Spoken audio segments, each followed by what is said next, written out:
Last time on MasterChef Canada. Pick it up, Taya. A patriotic team challenge spun into chaos. Medic!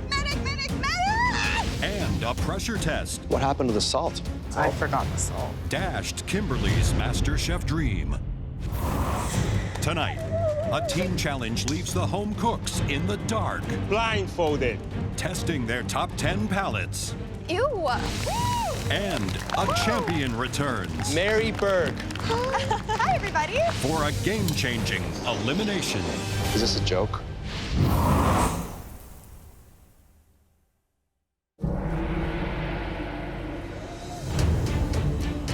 Top 10 feels incredible. This is something that I've worked so hard and thought so much about, and to actually be living it is insane.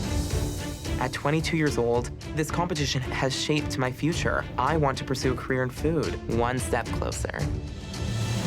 I see just one box sitting up there with the 3 judges, and I'm not really sure what's underneath it. I definitely want it to be something baking. That's obviously my wheelhouse. Welcome back, everyone. It's an exciting time to be part of this country's biggest culinary competition, because this year, Canada is celebrating a major milestone. It's the country's sesquicentennial, which means Canada is 150 years old. Happy birthday, Canada! And to celebrate it, we have created a big birthday cake.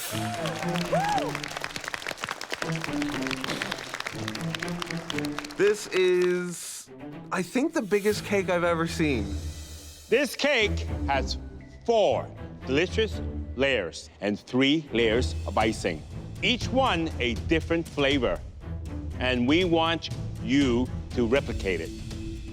Because this is a really big job, you're going to be working in pairs. And without knowing it, you already chose your partner. Look beside you. Whoever shares your cooking station today is the person you're going to be baking with.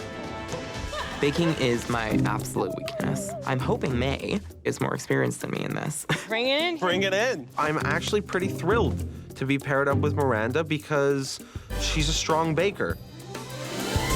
For starters, we're not telling you the flavors of the 4 layers of this cake, or the 3 layers of the icing between them. Awesome. This is impossible. More importantly, we're not going to let you see anything. That's right. You are gonna taste this cake blindfolded. Oh, jeez. Oh, my God. Come on. I've never tasted food without seeing it first. I have to figure out 4 different flavors of cake, 3 different flavors of frosting with this on. You now have 10 minutes to engage all of your senses except for your sight. Your time for tasting starts now. Let's keep our voices down so nobody can hear us. This bottom, because this is icing on top. 7 taste profiles they have to pick out. Every single layer here presents different levels of difficulty. I take chocolate, easy. Coconut, maybe a little bit more difficult. I taste coconut. If I have one thing going for me, it's definitely my palate. I know a lot of flavors. I'm able to pick up tastes really well. It's orange. 2 minutes, you have 2 minutes left. Pistachio, that's gonna give people trouble because it tastes like a lot of nuts. I think it's almond. And let's not forget, by the time you get through to the 3rd or 4th flavor, your palate starts to get a little confused, right? Vanilla. Chocolate. Hands up. Oh. That's bright. I hope you enjoyed Canada's birthday cake. Now, it's up to you to replicate it. You will have full access to a specialty pantry where you'll find everything you need. You'll also find a lot of things in that pantry that you don't need. I'm confident in Alicia and my palates that we have all of the flavors. I've been working on my baking skills, and I'm hoping that puts us over the top. You have 60 minutes to make a beautiful birthday cake. The pair that does the best job replicating the cake that you just tasted will earn a huge advantage in the upcoming Elimination Challenge. Your 60 minutes starts now! I got coconut. I got orange. Did you get vanilla? I did have coconut. Let's go back in. This is one of the most exciting challenges we have ever seen in MasterChef Canada. Even if you had all your senses at your disposal, it would still be difficult. I trust my palate. I felt like I tasted the flavors I felt, and we're gonna roll with it. We're gonna go with a chocolate base with a coconut frosting, some sort of citrus zest. We definitely tasted a maple bacon frosting. I'm liking the fact that I have Trevor as a partner. He's strong and he's fast. He's gonna keep us on time. We need to have these in at the 30-minute mark. So it looks like they're all starting off by making their sponge batter. I want to show them that Matt and I can work a good team together and that we can have fun while doing it. And we're gonna win this. Justine is doing all the scaling and measuring. Matt is doing the oiling and the coating of the cake pans. We're gonna knock this cake out of the park. Say happy birthday to Canada. Baking powder and flour in this. Is that cool? Salt. Barry's a baker. I'm following his lead, and I just want to help him. Do you think it's toasted coconut? I'm toasting a little bit off. Toast it off a little bit, otherwise it's just raw and yucky. We have something to prove. Yeah, and the view from up there is real nice. Yeah. Barry has told me that he is an accomplished baker. Well, telling is one thing, doing is another. You got that right. 84, perfect. Do you want to add any orange zest in the cake? Do it. I think it'll be absolutely fascinating to see how many of them get the correct flavors of both the icing and the sponge cake. The top was, I think it's maple. The top is maple. Do we not think it was hazelnut? How about maple coffee? Just a tiny bit of coffee in there. Yeah. Let's do it. Jordan and May seem to be utterly confused with the flavor profiles that we are looking for in this replication challenge. Flavor is that? That one, I don't know yet because we thought it was banana, but there's no banana. What are you working on right now, Jordan? I did almond. We thought it was banana. We couldn't figure it out quite, so we just went with the next closest option in our opinion. Are you sure about that? We're not absolutely sure. Would it be safe to call you the underdogs in this challenge? I think so. I really think so. Neither of us are bakers. I mean, we've just got to kick this out of the park nonetheless. I wish you well. Thank you so much, Chef Claudio. 30 minutes! You have 30 minutes left. Your cake should be in the oven now. Icing is no piece of cake either. It's the thing that glues the layers together. So the proportion must be right. And the consistency, I want it smooth. I don't want it lumpy. Icings are my thing. We're getting along really well. You know, she's a great baker, and I'm happy to let her take the lead where I'm a little bit weaker in the kitchen. I'm absolutely sure I'm gonna win it. I have the baking skills, he's got the palate. That's smooth as satin bedsheet. That's what that is. That's Disgusting. sexy. That's sexy. Can you envelope me in this? This is a family show, Miranda. You have 10 minutes left. Cakes should be out of the oven. How's our cakes doing? Did you check? Yeah, they're all rising really nicely. How's it look? It's a little underdone. These cakes are still looking a bit jiggly to me. Barry looks stunned. Well, Alicia, we're either gonna have soup or we're gonna have a really tall cake. Get them out of the oven. Okay. Take it out, take it out. Go! So one of the moments of truth right now is being able to get those cakes perfectly out of those pans without having any damage to the cake. See if we can get at least one thin layer out of the chocolate. Yeah, no, we're good. Yeah, it's garbage. Yeah. It looks like it had been only baked for 15 minutes. Chocolate's garbage. And I'm thinking, it's over. That looks like pudding. That's not good. I don't know how they can recover from that. We can't do anything about it now. This chocolate cake is not going into our final product. Screw it. We're doing a 3-layer cake. 5 minutes left. 5 minutes. Come on, get that icing on. Look at the teamwork with Justine and Matt. Just be careful now. Let's get it nice and even. Those are 2 cake bosses. Yeah, that's good, that's good, that's good. God, this is not turning out.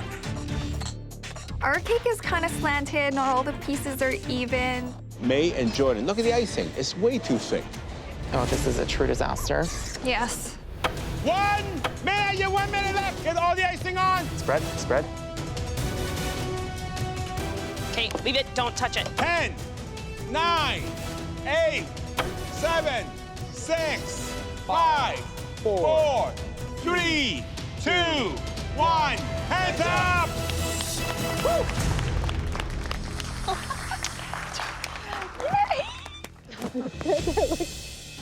Not being a baker, I am super stoked on the cake that we just made. It is what it is, sweetie. Chocolate cake fell. Good work, everybody. You spent the last hour trying to replicate something you never got to see. Luckily for you, we still have some of the original.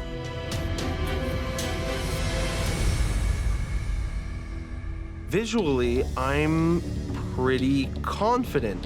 We got the second layer wrong. The bottom is chocolate. The first layer of icing is toasted coconut. The second layer is orange, topped with a pistachio icing. Third layer of the cake is maple. And it has a caramel bacon icing. And finally, the top layer is white cake with real blueberries. I'm at a loss for words. I didn't taste one hint of blueberry. Matt and Justine, please bring up your birthday cake. I know our cake looks good. I know it's gonna present well, and I need this advantage. Looks quite amazing. You've got great height. There are a couple of little bubbles and imperfections, but a lot is going to be revealed when I cut myself a slice. Now, the moment of truth. Look at that. A good amount of icing between each layer. Good thickness on the sponge. Now, walk me through each layer. We have chocolate. Toasted coconut. Yes. Orange, even though the color It's a little bit yellow. Then it's a pistachio icing, almond sponge cake. Icing is candied bacon. And the last one is just plain vanilla. Overall, you made 2 mistakes. Your almond layer should have been maple, and you missed the blueberries. Let's give it a taste.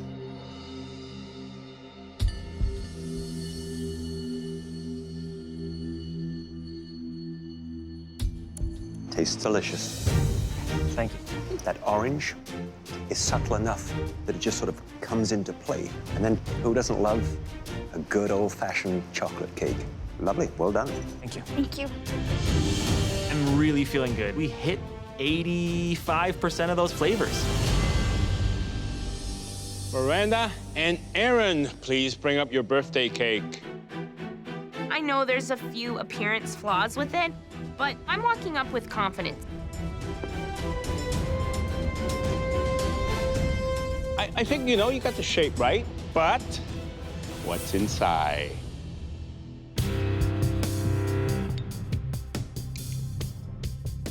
Read me through the layers.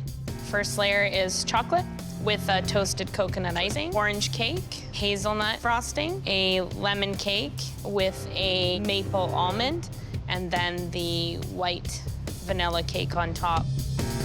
Overall, you made 4 mistakes. Your lemon cake should have been maple. You missed 2 of the icings. And also, you missed the blueberries. All right, well, I'll tell you, the most important thing is what? Taste.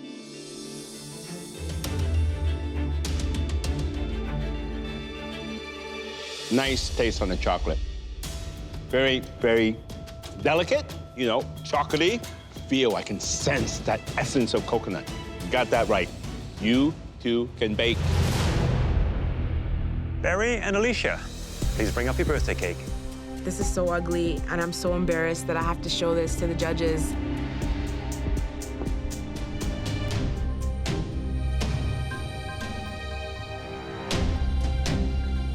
In terms of a replication, looks like you've come up a little short. Tell me what happened, guys. The chocolate didn't turn into cake, it turned into soup. Even though that chocolate layer may not have come through, hopefully your palettes came through for you. A good amount of icing on the top and the sides. That is the orange sponge here. I believe so, Chef. I got a little frazzled in the assembly. And the next layer? It appears that I may have switched the maple and the lemon. Well, let's see how it tastes.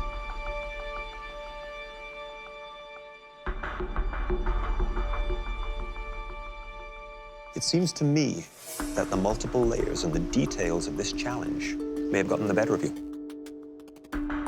You didn't give up, and I appreciate it. Alicia and I are both really bummed. But what are you gonna do? Trevor and Taya, please bring your cake up to the front. I'm feeling great. I think our cake is the one to beat. It looks spectacular. It's beautiful. But what matters is what's inside.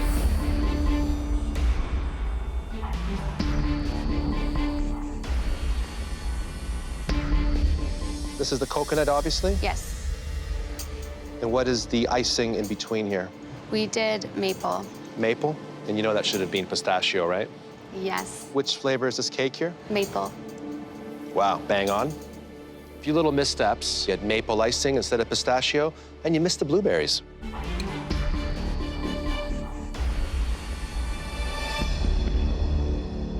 Fantastic flavor. Amazing teamwork. Because if you can do that blindfolded, imagine what you can do when you have access to all of your senses. Please go to the front. We're hoping that the judges will overlook the overall appearance of the cake and hopefully just taste the deliciousness inside. It might be a bit of an ugly duckling here, but inside might be a swan. We're hoping so. Well, let's see.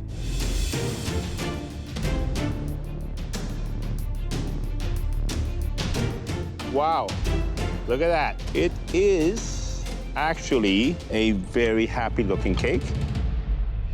Pistachio, what happened? We couldn't really taste pistachio, so we thought it was like a mix between almond and hazelnut. And very interesting, this pink maple. Overall, you made 3 mistakes. Your almond layer should have been maple, your hazelnut icing should have been pistachio, and you also missed the blueberries. What layer should I try? Vanilla sponge with the maple bacon frosting. Well, here it goes.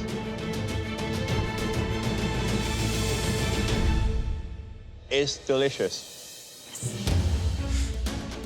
Icing, smooth, light, delicate.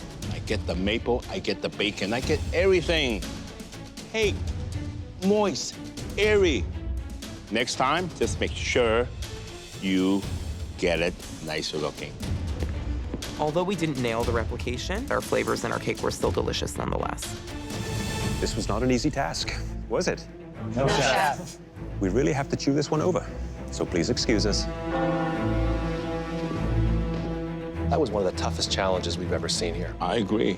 Now, even though there were a number of missteps across the board, there were a great deal of bullseyes in terms of them nailing their tastes and flavors. I think it's between Justine and Matt and me and Taya. They got the most flavors right, but their construction wasn't as good as ours. As you all know, only one cake can win this challenge. Because this was a replication, accuracy was essential.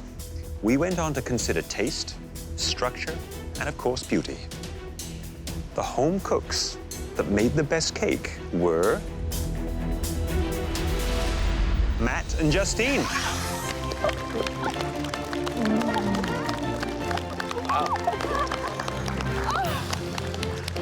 I push myself every time I'm in the kitchen, and this was no exception. I'm so excited. Matt and Justine, for winning, you're gonna get a huge advantage in the very next challenge. Helping us present that challenge is someone that we know has been a huge inspiration to all of you. I love surprise guests. I mean, who could it be? Please welcome Canada's reigning MasterChef Season 3 winner, Mary Berg. I'm a little starstruck. She did so well on her season. Hi, everybody. A year ago, Mary Berg was standing in my shoes. Maybe a year from now, I'll be in her shoes. So, Mary, what has your life been like since winning MasterChef Canada? Unbelievable. I've opened up my own catering business, and it's just going so well. I love cooking, and getting to do it every day is just like life-affirming. Mary is living her food dream, and that itself is an inspiration. Mary, Justine, and Matt just won the taste challenge. And I think you have something to tell them. I do. You are safe from elimination. Good job. You guys don't have to cook. We're so happy. We made it to the top 9. On her way to becoming Canada's reigning MasterChef, Mary impressed us again and again with her fresh take on old favorites. That's why we asked Mary to whip up 3 classic family dishes for this challenge. But this time, the reinvention is up to you. First up, my personal obsession, tuna casserole. Here we've got the noodles for the starch, the tuna fish for the protein, and then you've got the nice baby green peas for that nice little pop of freshness that you're looking for in a casserole. Cheese, fish, I don't know. That doesn't seem to go together. Next up, chicken pot pie. Chicken pot pie is kind of just a classic. You need to have the nice vegetables. The pastry is nice and flaky. It's got a really good egg wash on it, so it's shiny, and it just looks inviting.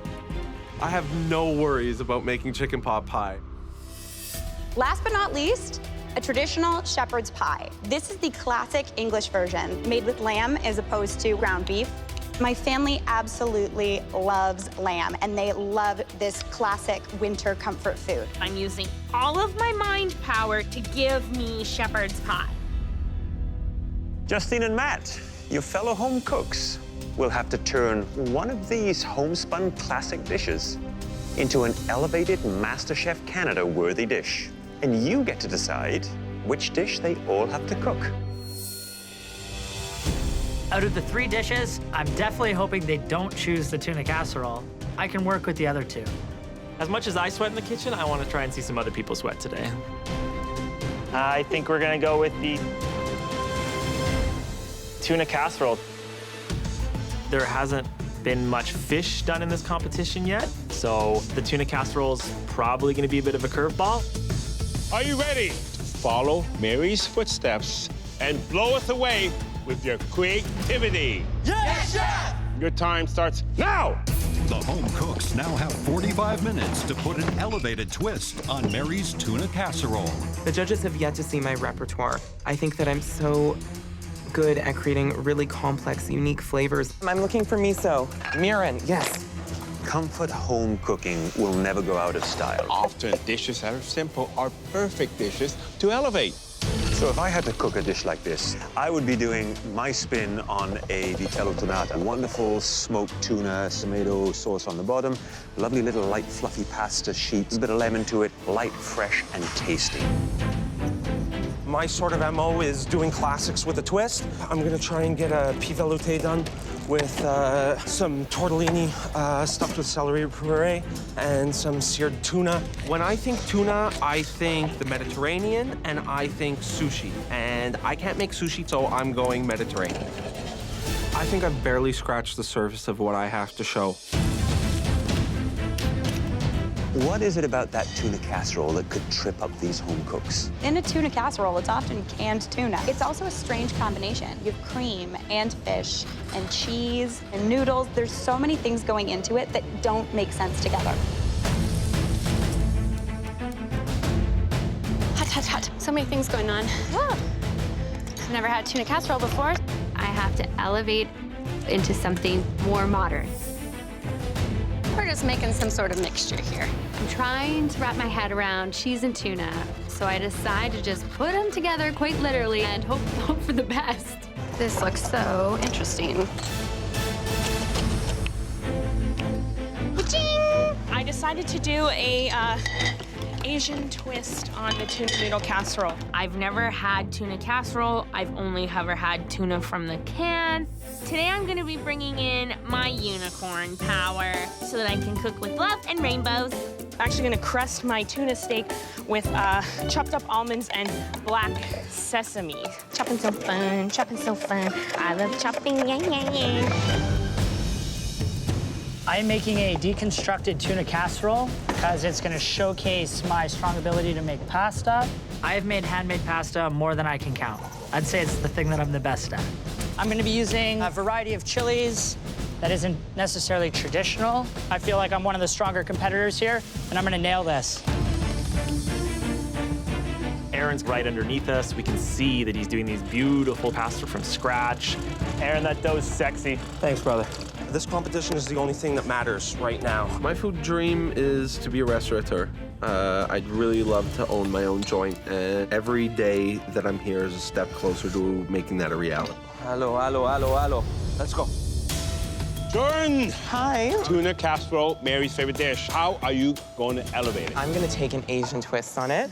I'm gonna do a tuna tataki. You, like, literally read my mind. That is where I would go. Oh, shut up. I was thinking I would do a tataki and the Japanese flavor. Yeah. Who is going to have the most trouble? Honestly, before the challenge, I did see Taya struggling a little bit to conceptualize an idea, so maybe her, but honestly, she always pulls it out of the bag, so I don't even know. Is it going to be you? Hell no. Yeah, that's the attitude. We'll let you get back Thank to you work. so much, you Amazing. guys. I love your shirt. Oh, thanks. Thanks, guys. See you later. Oh my God, Taya, where's your pasta? I've been so busy working on my sauces, my purees, my breadcrumbs. I need to start making my ravioli. 20 minutes! You have 20 minutes left! My ravioli is so thick, but I had no time to change it. Oh my God, Taya. I'm gonna do the best that I can and push through. Hi, May. Hi, Chef Alvin. Hi, Mary. Hi, May. What's happening over here? That is going to be the glaze for my yellowfin tuna. Amazing. Yeah. Where's the pasta? The pasta is sitting right here. Pasta's right there. You're not making your own pasta. I want the other components to really shine through. That can be a good strategy. Thank you.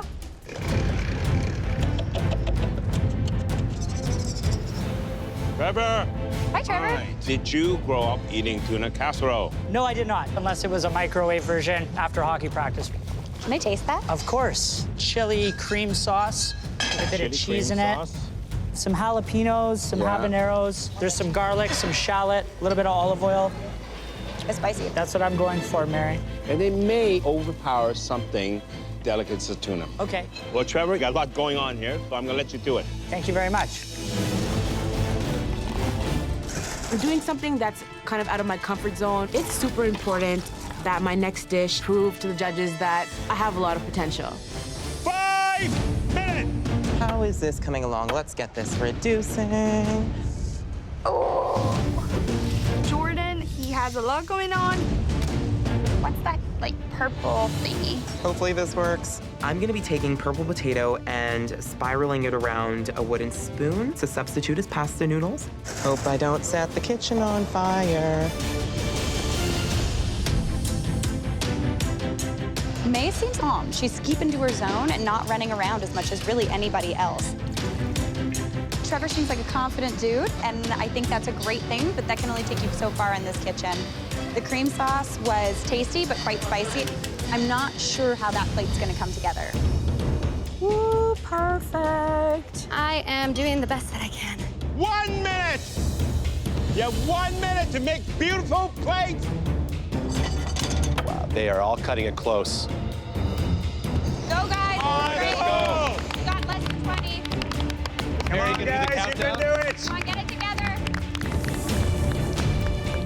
10, 9, 8, 7, 6, 5, 4, 3, 2, 1. Hands up! Wow, good job, guys. Good job.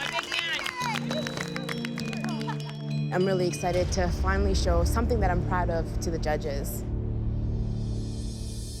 Mary, on behalf of everyone at MasterChef Canada, thank you so much for being our guest. Thank you so much for having me. You guys did amazing. Good luck. Thank you, bye. It was absolutely lovely to have Mary come today and remind us why we're all here.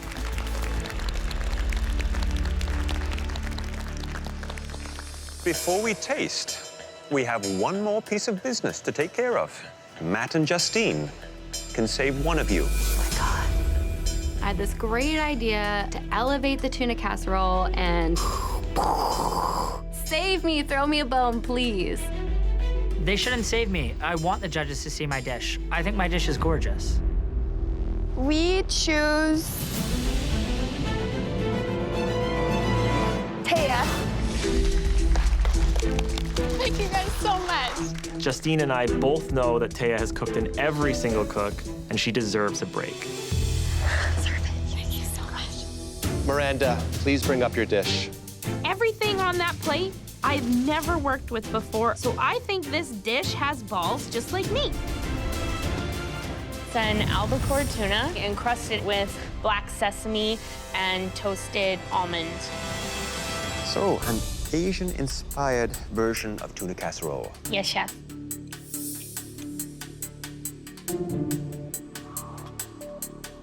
Wonderful, rich, full flavor, a touch of heat, fresh flavors of that ginger, the background of the garlic.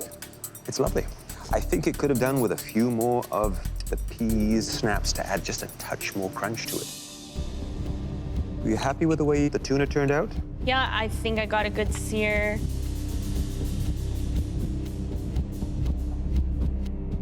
It's good. I find it just a little dry on the outside. Please head on back to your station. Alicia, please bring up your dish.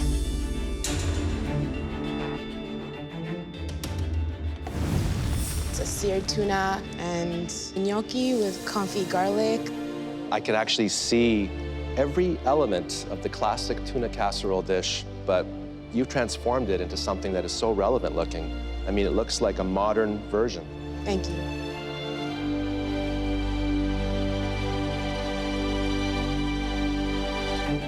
What's the crust on the tuna? Drizzled some of the confit garlic oil on top. It's fantastic. This is an incredible dish. Maybe this is the turning point for you in this kitchen.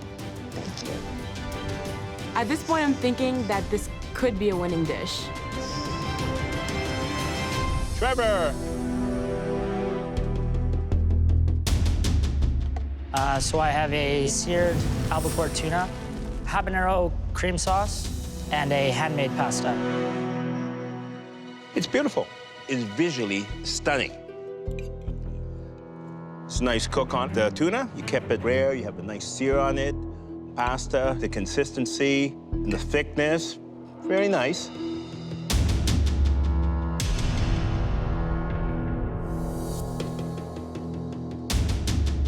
Wow, it's too hot. Can't get over that heat. That is a mistake.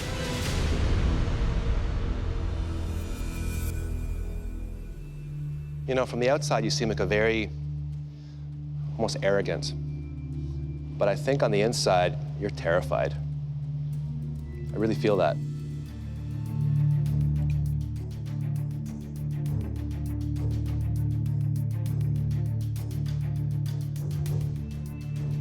Wow. Hot damn, that is hot. Wow. Did you use Scotch bonnets? I was under the assumption it was a habanero. So you don't know. You used an habanero, which is also known as a Scotch bonnet, which happens to be one of the hottest peppers on planet Earth. And all I think about now is that pepper. I don't really think about the tuna dish.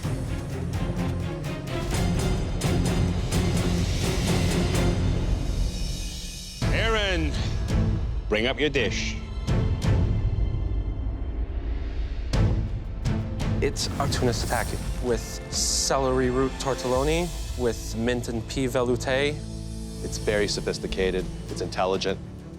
What is inside your tortelloni? It's a celery root puree. I tried to keep it simple. I wanted to mimic the idea of the cream of celery soup. You sound like a pro. Far from it, chef.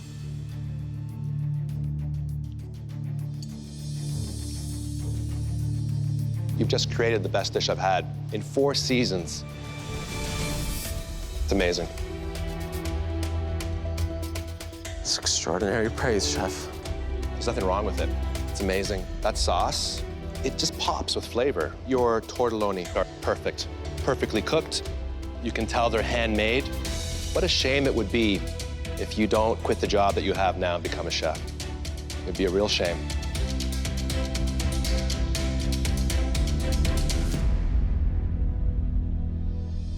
May, please bring your dish up to the front. I'm feeling a little bit nervous. Everybody went a total different direction than I did. So it is Asian-inspired casserole flavored with bonito, pan-fried tuna and spinach, and then made pureed peas. It is an interesting little presentation. It's almost as if there are two worlds here, the classic homey-inspired tuna casserole, and then the modern interpretation of the tuna portion of it. And then the green sauce is your pea and spinach. Let's give that a try, an interesting combination.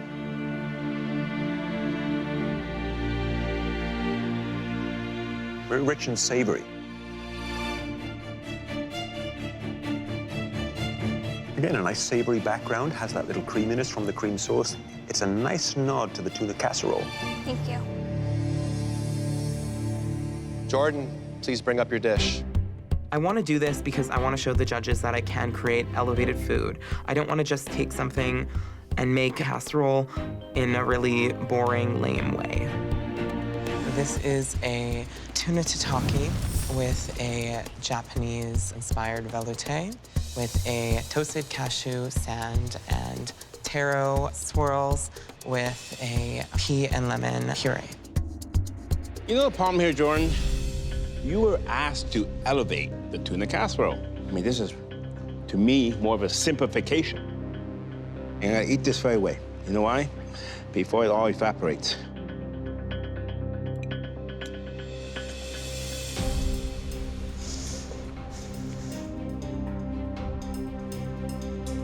Jordan, you have a lot of passion. I see that somewhere in this plate.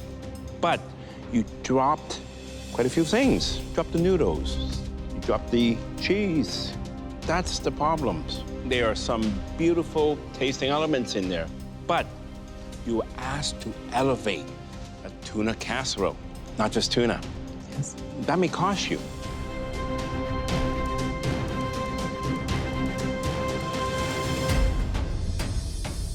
We saw a lot of innovation in this last challenge, but unfortunately, at least one of you will be leaving the MasterChef Canada kitchen tonight.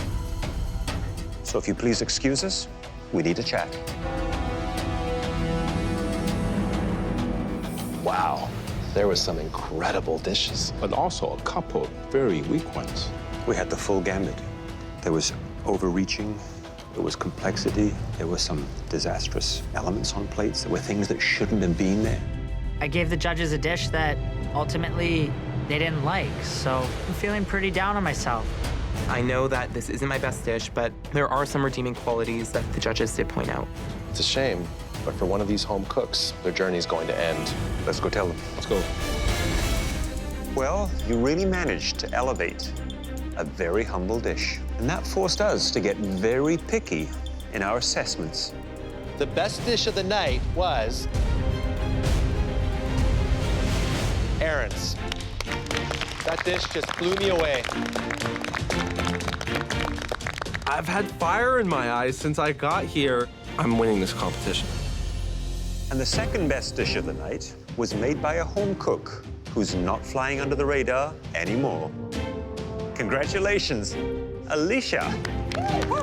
I'm so relieved that I finally showed the judges that I have what it takes to be here. There was a third home cook whose dish impressed us. May, well done. All three of you will be captains in the next team challenge. It feels so good to be one of the top 3 dishes of the night. Unfortunately, some of you did not achieve the success that you were looking for tonight. Would the home cooks who were disappointed in what they served us tonight please come up to the front? I am not disappointed with my dish. I am happy with it. I'm staying put.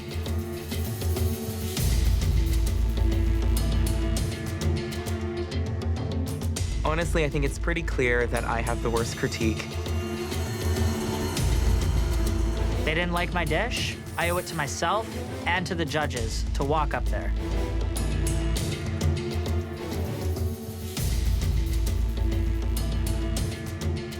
Trevor and Jordan, we really appreciate your honesty. Trevor, you hold yourself to a very high standard.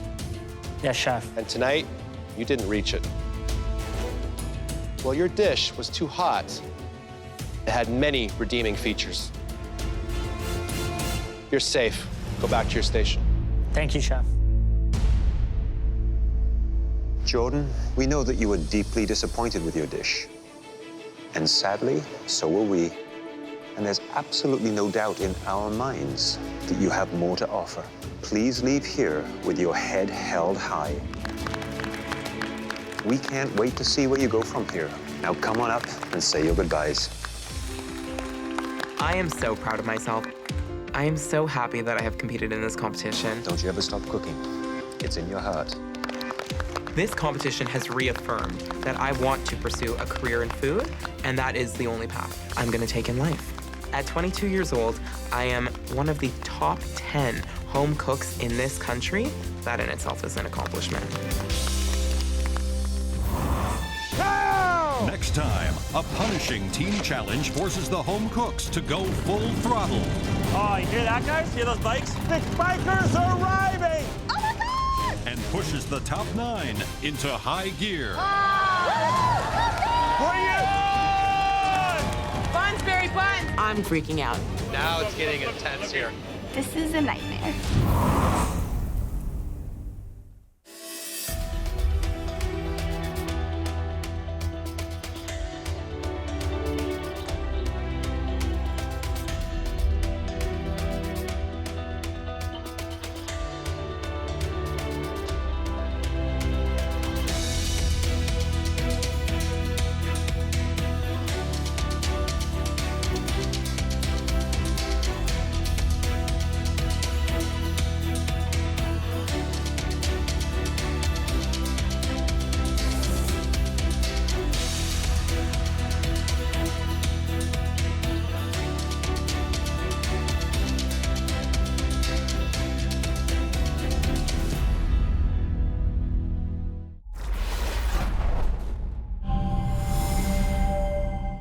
Last time on MasterChef Canada. Hi, everybody. Mary Berg's twist on a classic This looks so interesting. forced the top 10 out of their comfort zone. You asked to elevate a tuna casserole. And brought Jordan's MasterChef journey to an end. Tonight, a punishing team challenge propels the home cooks to go full throttle. Oh, you hear that, guys? Hear those bikes? And pushes the top 9 over the edge. Bring it on! You do what you gotta do, I'm gonna do what I'm gonna do. Now it's getting intense here. You're in charge of the fries, okay? This is my nightmare. As the sun settles over Toronto, the home cooks arrive at a historic city landmark. Today we're at Evergreen Brickworks, and it's really swanky, modern, old school. It's pretty cool vibes. The former factory is now an environmental center and the site of the Top 9's second team challenge. I love team challenges. I'm in business school. Business school is all about team projects, so I'm really good at working in teams.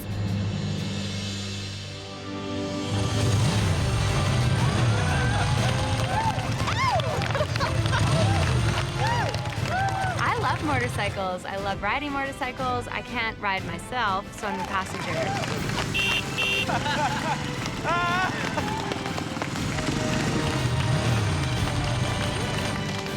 I'm a biker myself. I may not look like a biker, but I like the adrenaline rush.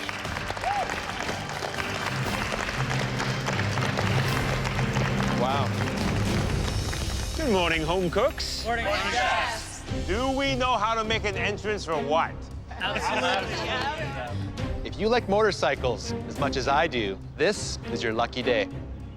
We've invited a few enthusiasts for lunch. There are actually 200 on their way here right now. I am super intimidated by the thought of 200 hungry bikers. We want you to offer those bikers a culinary experience that's as exciting and satisfying as a sweet ride on the open road.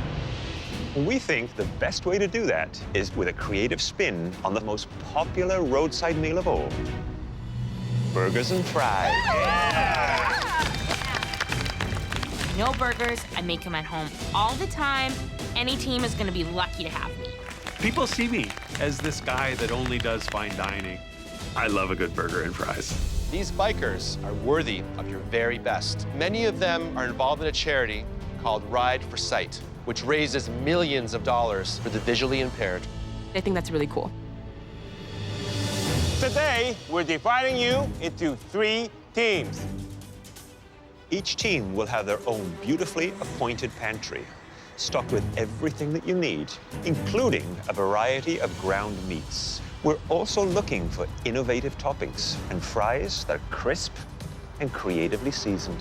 And the team that sells the most burger and fries is the winner. Aaron, you had the best dish in the elimination challenge, so that means you'll be captain of the red team. Thank you, Chef. Come on up here and grab your apron. I'm a leader in my everyday life at my job. I definitely have high standards. You need to expect the best out of people to get the best out of people. Alicia, you made the second best dish, so you're the captain of the blue team. Come get your apron. I want to pick the strongest team that I can and come out with the win. May, you served up the third best dish, so you'll be captain of the green team. Being a team leader, I know it's a big responsibility, but I just need to be calm and focused. All right, time to pick teams. Aaron, you get first pick. This home cook is a very tough competitor. I'm gonna go with Trevor. Trevor's a strong cook. I think that he's my biggest competition, and I want to keep my eye on him. Alicia, who are you gonna pick? This home cook is extremely hardworking, and I know he's going to be a major asset. I'm going to pick Matt. Good choice. Okay, May, who's it gonna be? I'm choosing Justine. Yay! Justine has proven herself. She's been a team captain before, and she would be a great asset on the team. Aaron, back to you. Well, chefs, if we're expected to sell burgers today, I'm gonna need somebody with a good background in sales. I'm gonna choose Taya. I am a sales guru, and I've made a very successful career out of it, so I'm pretty confident in this. So, Alicia, you have one home cook to pick, and your choice will send the last home cook to the green team. Who's it gonna be? It's me and Barry at the end, and I'm not shocked at all. For whatever reason, they seem to think because my team lost the previous challenge that I'm now tainted meat or something like that. It's going to be Barry. Thanks, sweetie. I am stuck with Miranda. I don't like to be around her. We are definitely gonna go head to head. She's proven to everyone that she's not a team player. I don't underestimate little sweet Justine. I think the sweet and innocent thing is just an act. You now have 2 hours to plan, prep, and cook your burgers and fries before your booths open for business. And then you have only 1 hour to sell your meals. 2 teams with the lowest sales will face a pressure test that will send at least one of you home. Are you ready? Yes, time starts now!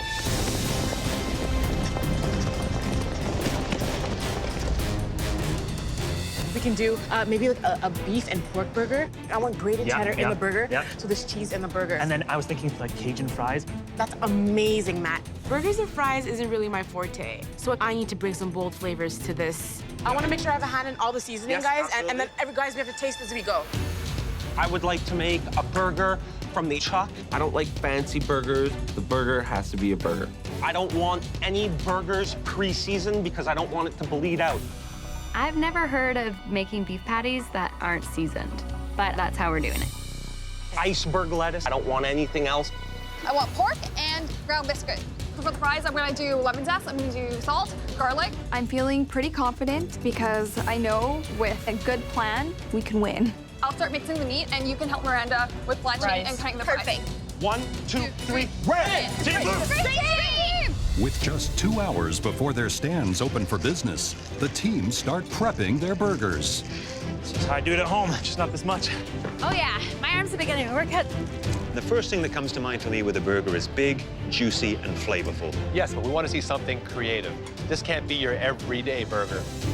We are making a bacon jam burger with Swiss cheese, arugula, and crispy shallots.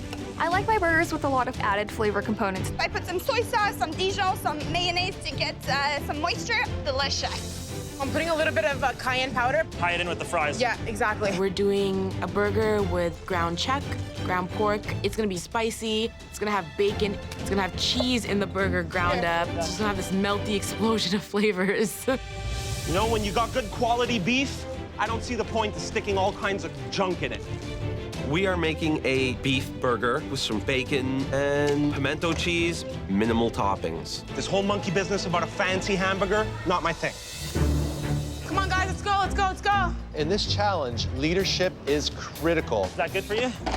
That's perfect, that's perfect. Barry, everything's good on your end? Yeah. Alicia is a force to be reckoned with. Make sure everything's well seasoned. Yeah. Do you think we should cook off some of the acidity of the lemon? What do you guys think? Oh, well, there's honey in there, right? Yeah. I think it'll be fine. May is running her kitchen on the Democratic side. Nice to see. I just hope it lasts. Everything comes through me, please. On the other hand, Aaron is taking control of his team, making the decisions over there. Either we do it right or we don't do it at all. We are gonna serve every burger medium rare. We should be confident enough to serve it the way we intend it to be eaten. I'm not a fan of doing the medium rare burger, You good? but Aaron's in charge, so I'm just gonna trust what he says. Aaron is very confident about his approach to his burgers. We're having 200 hungry bikers. This is a time where you have to cook something that they like, not what you like. And off we go to the gym. As the cooks move on to their fries, things are starting to break down on the green team. We have to be really, really fast. I'm trying. Do you want me to do it? Communicate. I can do it. Justine and Miranda don't get along. This is not working. Okay, come on, go, go, go, go, go. Justine gets started on the burgers and Miranda on the fries. I have to just give them very specific tasks and not have them interact. Did someone lower the oil heat yet to 275? No, I didn't. You're in charge of the fries, okay? Yeah, I just don't know how to... I just want to make sure, because that way we won't step on each other's toe. This is my nightmare. I don't have time right now to be frustrated. I just have to be the silent warrior in the background to help us win a burger challenge. How are you all doing here? Very well, Doing thank well, you. chef. What's on your burgers? They look very, Very simple. I want the meat to be the meat. Let me get this straight. So there's no seasoning in here right now, nothing? There's nothing, chef. No salt? No salt, chef. Tell me about your toppings, because your toppings are gonna need to be absolutely killer in order for this to work. We're doing a Southern-style pimento cheese, chef. What we've got is butter, sour cream, mayonnaise, chopped cheese, chopped fire roasted peppers. Do you like it? I don't like it. I love it. I love it. Wow. Why you gotta scare me like that, chef? That's awesome. That's awesome. All right. Thank you for chef. stopping by, chef. Stay focused. Attaboy, Aaron. I have 2 big trays full blanched already. Okay, perfect, Miranda. Keep going. May, how are things going? Things are going good. I think my team is doing excellent. Everyone is pulling their weight. Miranda, you're doing the fries. It's what I was assigned to do, so I'll do whatever I'm told. How are you gonna season this? We're putting some blue cheese, some bacon fat. They're gonna be nice and ooey and gooey, so I'm confident they'll love our dish. You were picked last. I was picked last, yep. Now you become the underdog. Is that where you want to be?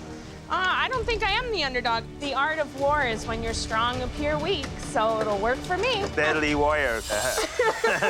I like the confidence. I'm gonna let you get back to work. Thank you, Chef Alvin.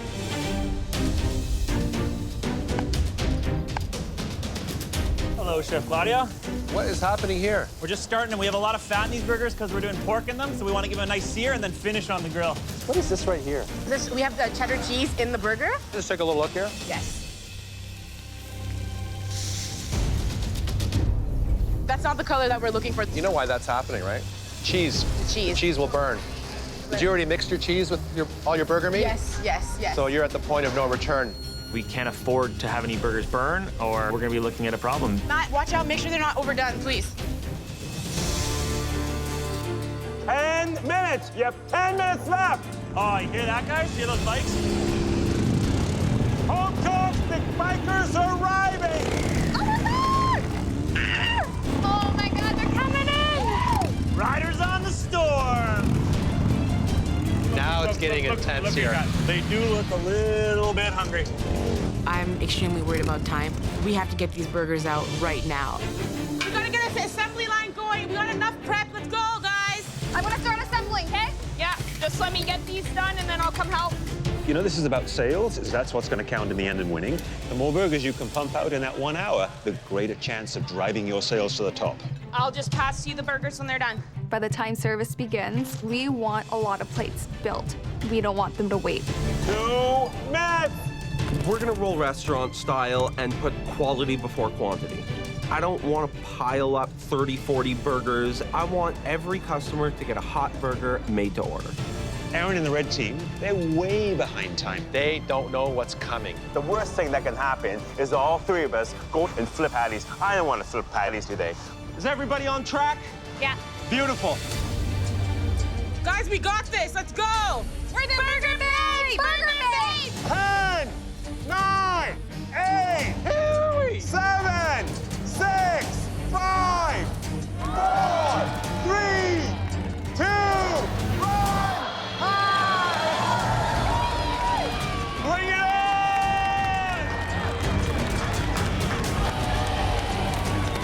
That's good. Come on for some biker babes burgers. Come on over, guys. The bikers will now choose between the red team's chuck and short rib burger with pimento cheese and garlic butter fries. All right, thank you so much. The blue team's bacon and cheddar burger with Cajun spiced fries. Enjoy, guys. And the green team's beef and pork burger with bacon onion jam and blue cheese fries. We're representing the ladies today, so come get your burgers. Guys, I need more people up here. All of a sudden, we've got this lineup 100 people deep. Get that line going. I'm going. I'm freaking out. We gotta get these burgers out. Where's the tongs, Kate? Come on. It's really, really difficult. Okay, we need to get more efficient with this. You do what you gotta do. I'm gonna do what I'm gonna do. There's a huge lineup at our station, but we're cranking out burgers and we're doing it pretty quickly. Here you go. Thank you. Good luck, girls. Thank you. The red team also has a long line, but it's barely moving. We're a little behind on the burgers, guys. Trevor, how are we doing on burgers back there? Yeah, they're still cooking like 3 minutes out. Thank you for being so patient, guys. Service is snowballing into chaos. Okay, we should have gotten these burgers way ahead of time. Yeah. Hungry people waiting. It's no good. If you don't want to wait in line, you can come over here. I was waiting in the red line for a really long time, and it just wasn't moving. We're gonna lose customers if we don't hustle. How are you guys doing? Great. What do you think of the green team burger? Green team burger is awesome. I'd go back for another one. Thanks for coming to Burger Babe. Would you like 2? Yes. Okay, I'll get it for you right now. I loved the caramelized onions going on there. I like the blue cheese fries. I really liked it. How was the burger from the green team? It was very bland. Very bland, yes. Really enjoy the taste. I see you're eating a burger from the blue team. How's the taste? It's fantastic. What really stands out is the flavor of the burger and the caramelized onions. What kind of bike you ride? 61000. Great bike. So what did you like about the blue burger? They cleaned my sinuses right out. So it's spicy, right? It had a little bit of spice, yeah. I chose the blue team. The burger had spice in it, and the fries also had spice on them, and I felt like I kind of got double spiced. I chose the red team. The bacon was good in it. The pimento cheese I liked. The sauce rocked. It was really, really tasty. Good flavor. Thank you so much. I chose the red team. It was worth the wait. I think their burger is amazing. How are you enjoying the burger? It's looking a little pink That inside. is totally unacceptable. Which team was that from? That was Team Red. The red team. Let me take that back. I'll have it replaced right away. Aaron, we have an issue here, buddy. Look, That is too underdone. Yes, chef. That is totally unacceptable. Yes, chef. I need a replacement right away, now. Not everybody likes their burger medium rare. Another red burger. They're coming back. That's insane. Come on, guys, let's go. Sorry about that. I need one on the fly right now. I'm starting to think that I've misjudged the challenge. These bikers are getting angry. Each minute that passes where we're not serving burgers, we're just getting further and further away from winning. Pearls, more buns. Now that the crowd has started to dwindle, it's time for the teams to turn up the charm. Blue cheese, babes, bacon. We got all the bees over here. Our burgers are by far the best.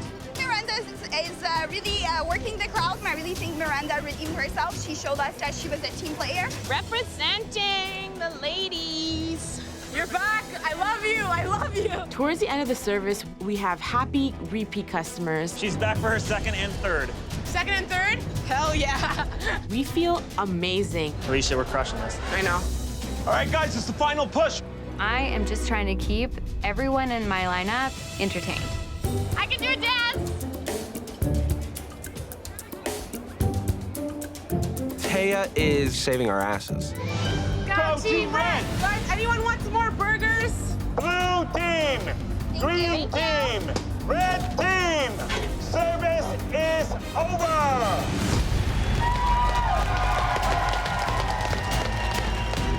Bikers, is everyone full? Now hit the road. With a tough team challenge behind them, the home cooks assemble to find out which team sold the most burgers and fries. Congratulations, you just faced down a daunting crowd of 200 hungry bikers. All your burger and fry combos had their fans. But this challenge comes down to one thing: sales. And only one team sold enough to save themselves from the pressure test, winning the day by just 8 orders. Oh my God. What? I'm just praying that we pull through for a win. I'm so proud of my team. We sold so much, I think we secured a win.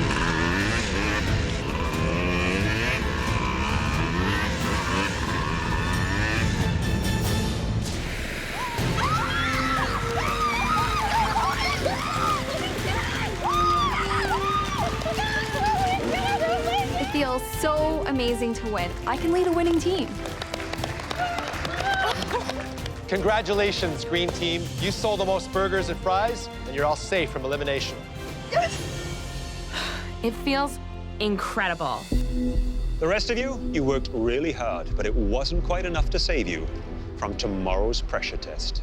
We'll see you back at the MasterChef Canada kitchen. When you saw the green smoke, was that not just like the best feeling of your life? Oh my God. It was a good cook. It was a clean cook. No raw burgers. Doesn't get us out of pressure test, but No, unfortunately not.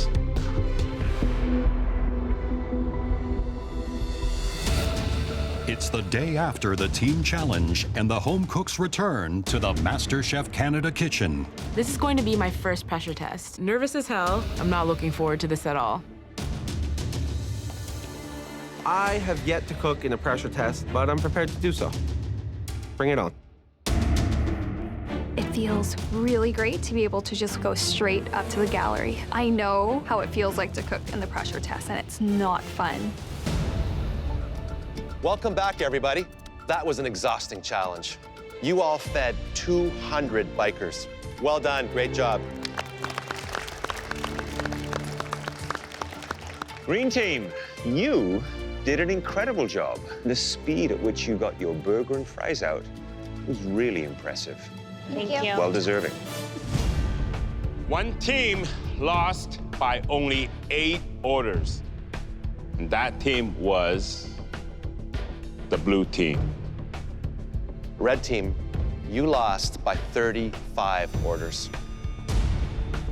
Aaron, you were the captain. Do you think you misread your guests by giving them medium rare burgers? There certainly were a couple of burgers that came back that were undercooked. There's no question about it. Others were a matter of preference.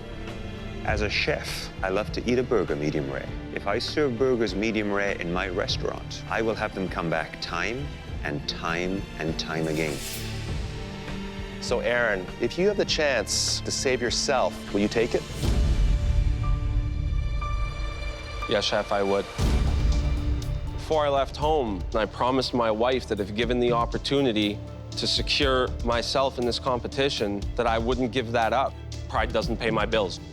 It wasn't my decision to not have the burgers ready. It wasn't my decision to have them cooked medium rare. So if anyone should get the save, it should be me. Alicia, clearly your team did a good job, but one comment that we heard from a number of people that tried the burger was that it was a little too spicy. If the seasoning was too spicy, that was definitely my fault. If you have the chance to save yourself, will you take it? Letting my team down and losing is a huge deal for me. And I'm gonna go down with the ship.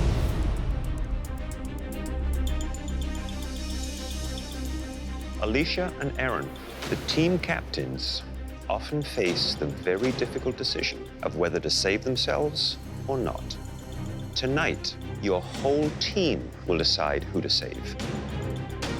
One member from each team will be safe from elimination. If you can't reach a unanimous decision within 30 seconds, your entire team will be cooking. I'm not expecting this 30 seconds to go very well. Your 30 seconds starts now. Alicia, what do you think? I'm thinking Barry, man.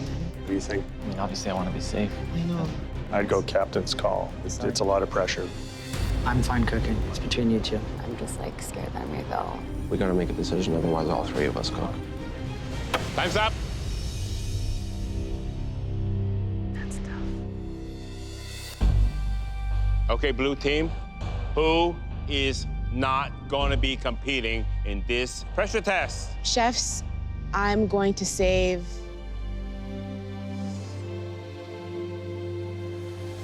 Barry. In this last challenge, Barry worked his ass off, so that's why I want to save Barry. Thanks, sweetie. You deserve it. You're a beast. Thanks, man. Barry, you seem a little choked up. I've got goosebumps thinking about the amount of character that took. Well, Barry, please remove your apron and head up to the gallery. To be completely honest, Barry did the most work on the team, and I think he deserves the save. But a pressure test is a pressure test. If you crack under that pressure, you're going home. Aaron, were you able to come up with a unanimous decision? Yes, Chef. The decision is that I will be going to the gallery. Taya, you're upset. What's going on? I don't feel like I deserve to be down on the bottom right now, but I'd rather see somebody safe on my team than not come to an agreement and all of us cook. It has to be unanimous, though, right? It is. I did vote for Aaron. Aaron, please remove your apron and head on up to the gallery. You gotta keep your eye on the prize. At the end of the day, this is a competition. Every single person here, given the opportunity, would save themselves. Except for Alicia. Are you ready to find out which dish you'll have to master? Yes, Chef. Yes, Chef.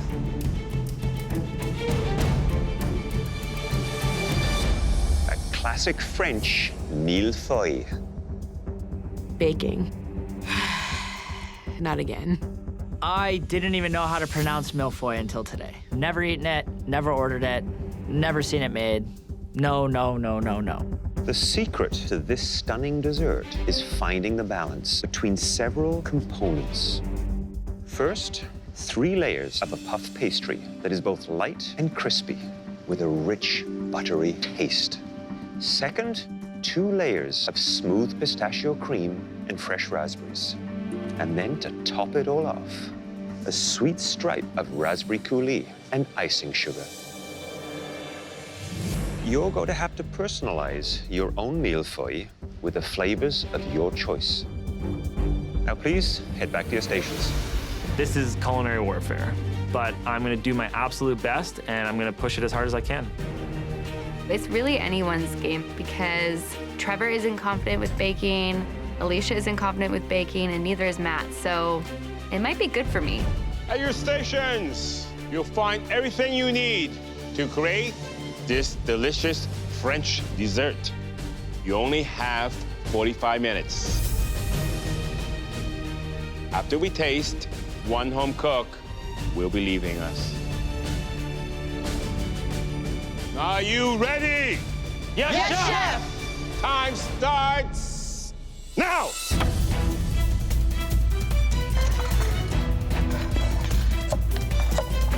I'm gonna be using things that I find in my cottage, raspberries, blackberries, the flour.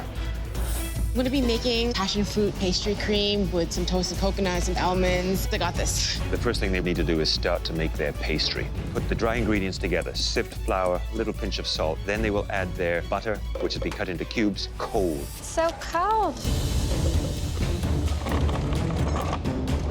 You need that cold temperature butter because you don't want to have a pastry that is soft and wet in texture. Knead it until it is just firm enough where it holds together. Not too much. You want to let it relax before you roll it out. So throw it in the fridge for at least 5 to 10 minutes. Alicia is the last one to get her pastry dough out of her mixer. She's running behind. I'm not happy with the texture of my pastry dough. It looks dry. She doing? Oh no. Alicia's just added an egg to her pastry mixture. Ooh. It's gonna make it far too wet and really sticky. Fuck. I messed up the pastry, but I don't have time to redo it. I just gotta get it in the fridge to start cooling.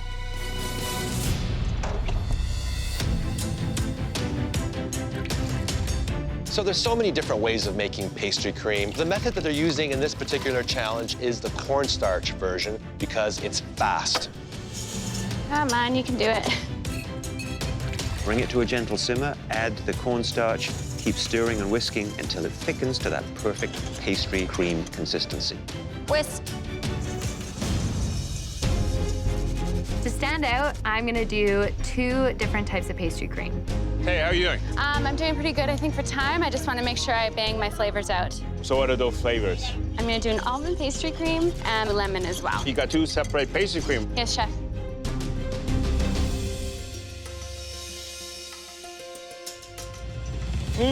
Good? It's the right texture, nice and smooth.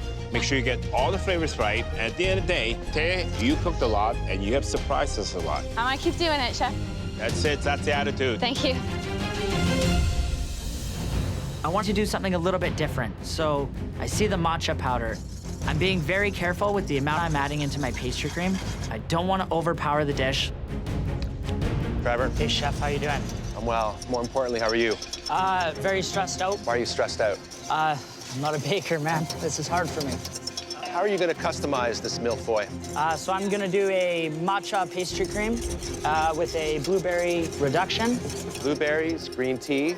Have you had that combination before? I have not, but I'm gonna do my best, and hopefully it's enough for you guys. Are you worried this might be the end of the road for you? Quite possibly could be.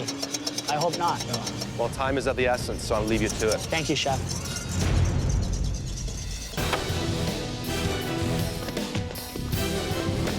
Look at Matt.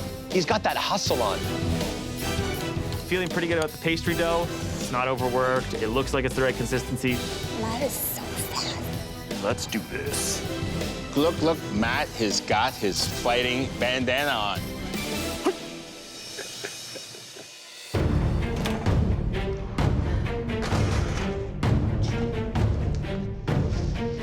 The dough's done, and it's so wet. Alicia's now rolling her pastry, and it's sticking like crazy. I'm freaking out inside, but I have to keep calm and composed. I have to keep my stoic face on. If all her other elements are absolutely delicious, it could compensate for that poor pastry. Don't open the oven. Trevor keeps going in and out of his oven, checking his pastry. Every time he opens that oven door, he's losing valuable heat. It's almost like he's second-guessing himself. Oh, don't.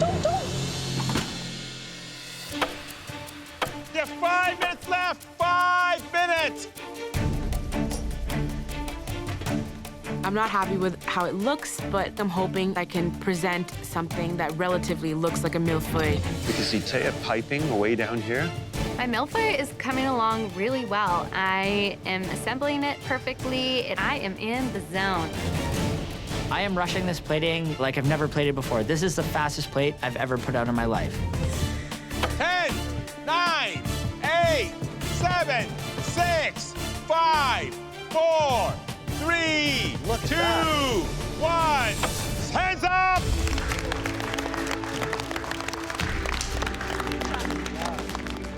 Proud of myself. I'm really proud that I pulled it out, and I'm really proud that I have something standing on that plate.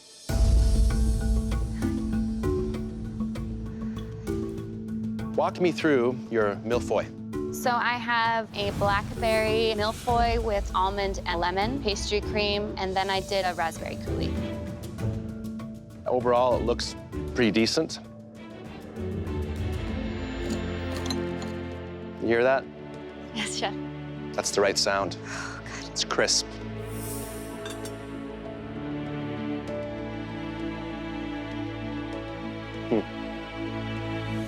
Taya, this is next level. Oh my God, thank you so much. I like the consistency of the cream. Delicious. Thank Amazing. you. Thank you, chef. Wow, that's a fine-looking millefeuille you have here. Thank you. You use 2 creams, right? Yes, chef. So you have some almond, you have some lemon.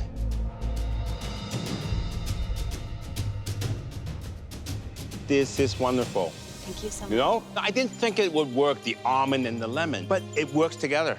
Perfect marriage.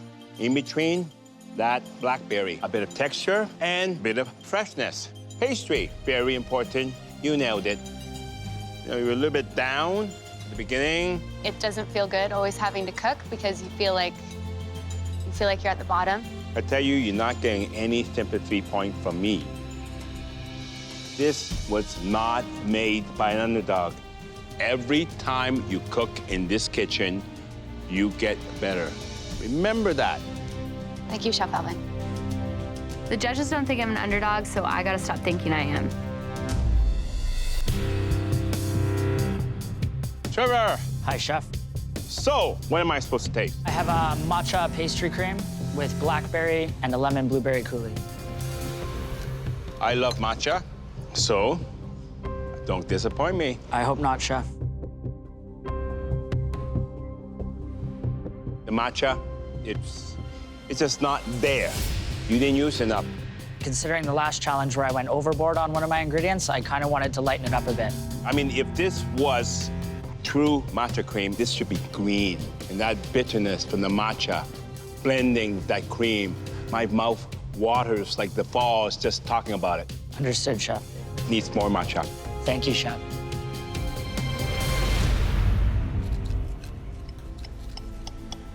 So what I'm looking for in the pastry of the millefeuille is a certain lightness, flakiness, tenderness to it.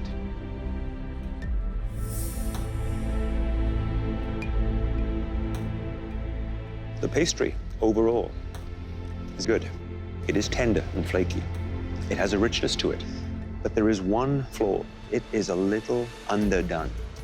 I think had you cooked it a little bit more, it would have enhanced that crispiness to it.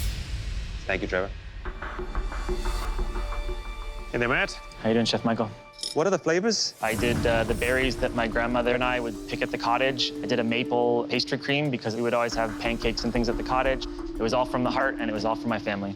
So this is you and your family on a plate. I think it looks darn good. So let's see how it tastes.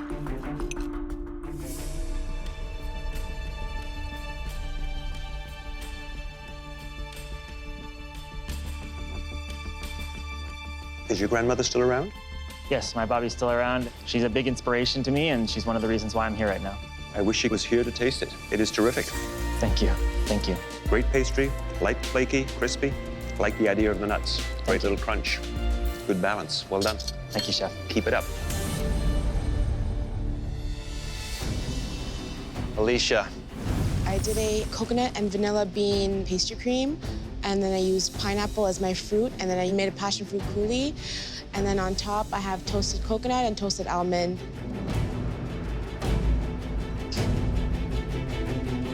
This millefeuille, it's a disaster zone. I'm extremely disappointed that it looks like that, but I'm happy I got it on the plate. So you chose the tropics as your inspiration. I love the Caribbean, I love South America, I love Central America. I'm really inspired by those flavors.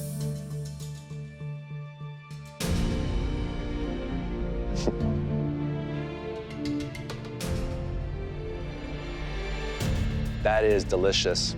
Thank you. You and I both know the pastry, 100% disaster. but the flavors, they're memorable. I won't forget those flavors.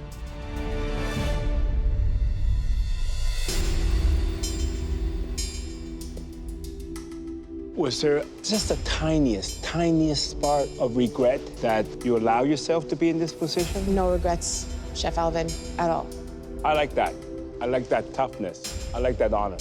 Because no matter how good you can cook, you have to be a decent person. I agree. So let me taste this.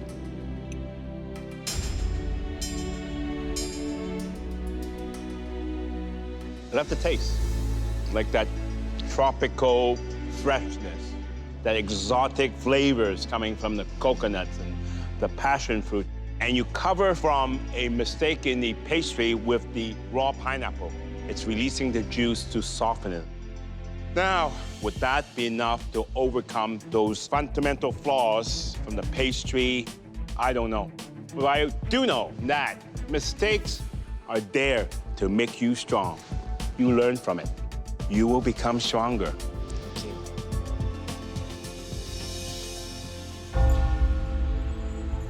I messed up the pastry for sure, and I think I might be going home. We saw a tragic mistake from a very admirable home cook. The flavors were there. They were amazing. One home cook, on the other hand, did a really great job with the structure of the mille-feuille, but had challenges with the flavors. Alicia had a really good tasting plate, but her presentation and technique wasn't there. This could go either way.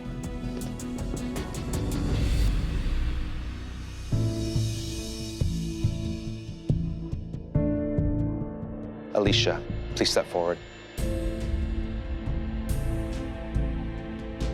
We've never faced an easy decision that was as hard to make as this one is. Sadly, because of your mille-feuille pastry, we have no choice but to send you home. My heart's breaking for her. She's done such a great thing for me, and now she's leaving us today. Alicia, when your parents came here from India, they made huge sacrifices to ensure that you would have every opportunity to succeed. And what a gift you've given them in return. You're not just a phenomenal cook, Alicia. You're a phenomenal person. And it's been a real honor to get to know you. Thank you. Now, please come up here and say goodbye to us. I'm so proud of myself. Everyone's in this competition for their own reasons, but I came here to be a better cook and to be a better person, and I think I accomplished that. Alicia, please go put your apron on your station.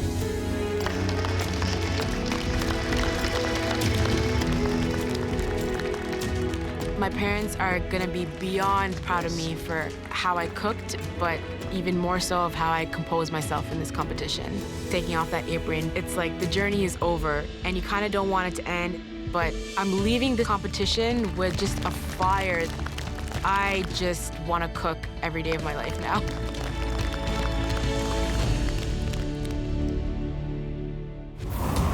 Next time, one of the biggest names in the biz. Please help us welcome Jamie Oliver. This is so exciting. It's so nice to meet you. Inspires the top 8 to reach new heights. How's it going, chef? Come on, give us a hug. Switch! But a grueling tag team ordeal. Good job, buddy. Don't mix it too much. Don't you worry. Oh my God. Sends them plummeting to an all-time low. Trying is not good enough. Oh my God.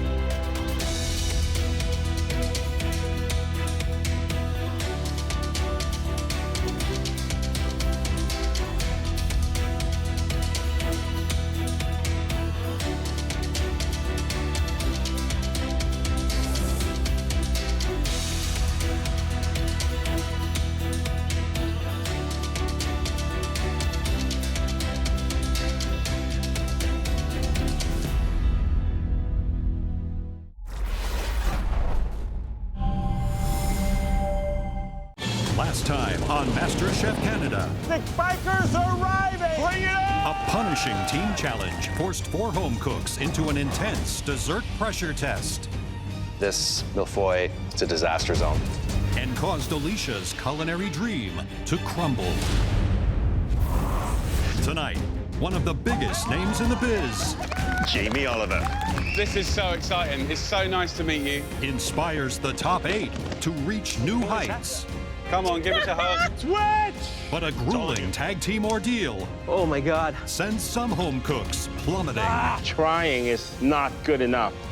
Oh my God.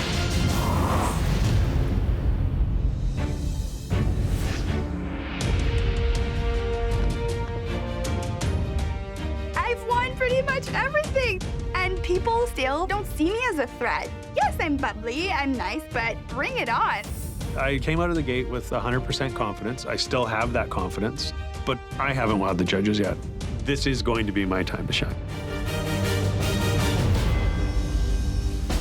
All I see is this ginormous box in the front of the kitchen. It's huge. Welcome back, everybody. We know all of you hope to turn your passion for food into a full-time career. You should dream big. 2 of Canada's master chefs have gone on to open their own restaurants. Are you ready to find out what's under your mystery box? Yes, Chef! I think you're gonna like what you see. On a count of 3, lift that box. I'm thinking maybe someone's under there. 1, 2, 3, lift! Ooh. Here you have tomatoes, Brussels sprouts, eggplant, and patty pan squash, a mixture of fall fruits and greens. You also have an assortment of cheeses, sausage, and 2 different types of delicious sweet clams. Your job is to take these ingredients and make an appetizer for a classic Italian restaurant. I like this. When I go out to eat, I only order appetizers. And your dishes better be restaurant quality, because the winner of this mystery box challenge is going to see their winning appetizer featured on the menu of Jamie Oliver's restaurant, Jamie's Italian. Oh my God. Oh my God. Wow. Hands up, home cooks. Who has been influenced by Jamie Oliver? Wow. I grew up watching Jamie Oliver on TV. It was one of his shows that first got me into cooking. The most inspiring thing about Jamie Oliver for me is the fact that he wants to actually change the world and change the way we see food. Are you ready to earn a spot on Jamie Oliver's menu? Yes, Chef! Your time starts! Wait, wait, wait. Come on. Don't start yet. No idea what's going on at this point. This is weird. We need to be sure that the winning dish is exactly what Jamie Oliver's looking for. Please help us welcome internationally renowned chef, Oh my God. Jamie Oliver. Hey, guys! Oh my God. Oh my God! Jamie Oliver. He's right here and he's in front of me. This is so cool. This is so exciting. It's so nice to meet you. Jamie, with your restaurants opening all across Canada, your new series on Gusto, and everything else you've got going on, you're a very busy man. I wouldn't have missed this for the world. I can't wait to see what you're going to do for my restaurant. This is Jamie Oliver. If I'm going to impress anybody in this industry, I want it to be this guy. I have to win this. You have just 45 minutes to prepare a world-class appetizer using these spectacular ingredients. Home cooks, are you ready to make Jamie proud? Yes, Chef!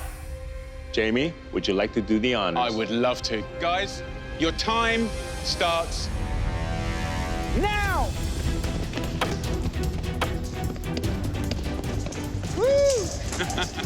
Don't take all of it. I'm trying not to. So, Jamie, tell us your thinking behind these ingredients. Obviously, we're celebrating the Italian and the Mediterranean kitchen. Stinging nettles, careful, guys. We've got those bitter veggies, you know, the chicories, the radicchios. These all have bitter notes that will require some balancing of acidity or sweetness. I need some pecorino, please. We've got some nice, big, spicy, smoky flavors with the andouille, clams and razor clams. I love. Every chef loves those. There's so much opportunity in that box. There's really no excuses. No, there's a lot of options out there.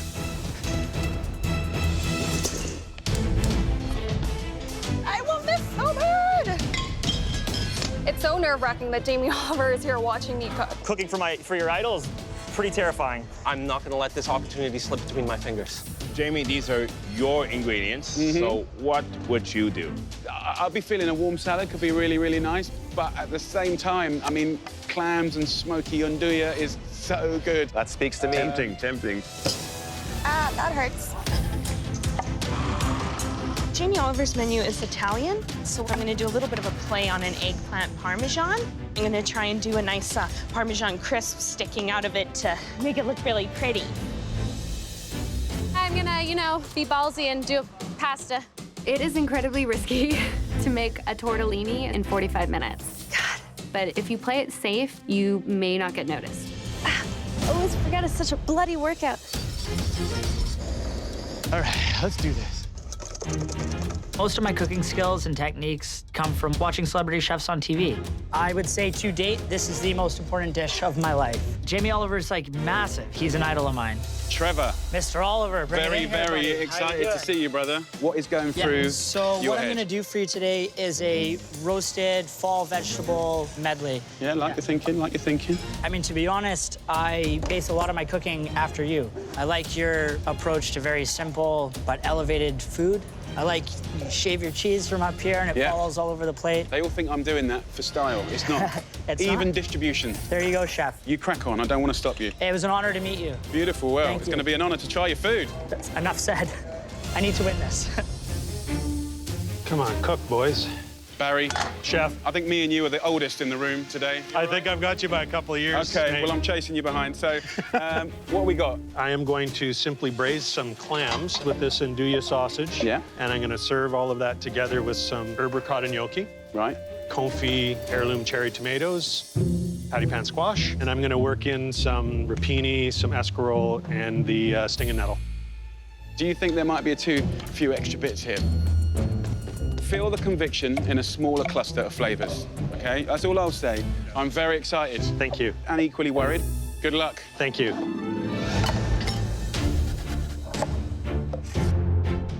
Big time pressure. It's not every day that you get to cook for Jamie Oliver.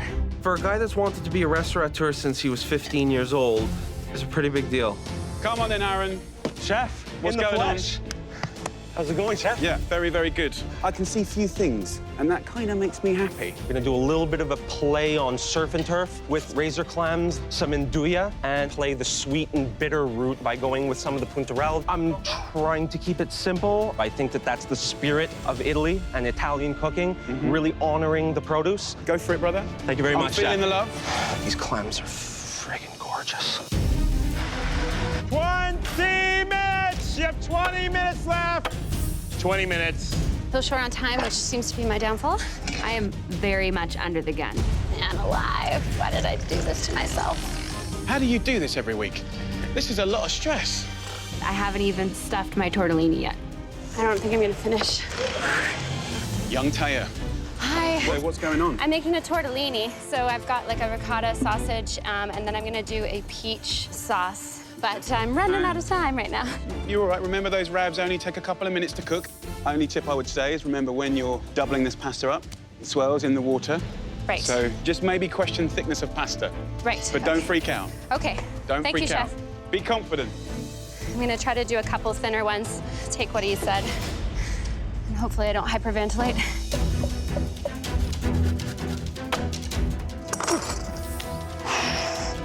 Saved it. Jamie Oliver is like my culinary superhero. I was bullied a lot when I was younger, so I can sometimes be a pretty anxious person, but when I'm in the kitchen cooking, it all just kind of fades away. Matt, how you doing, brother? I'm fangirling out so hard right now. That's okay. You take your time. So what's going on? So I'm just trying to do my take on a little bit of a lemon tarragon beurre blanc here. Yeah. I'm gonna do some cauliflower puree. I'm gonna do some razor clams and lay those nicely over that. Very, very nice. Thank you.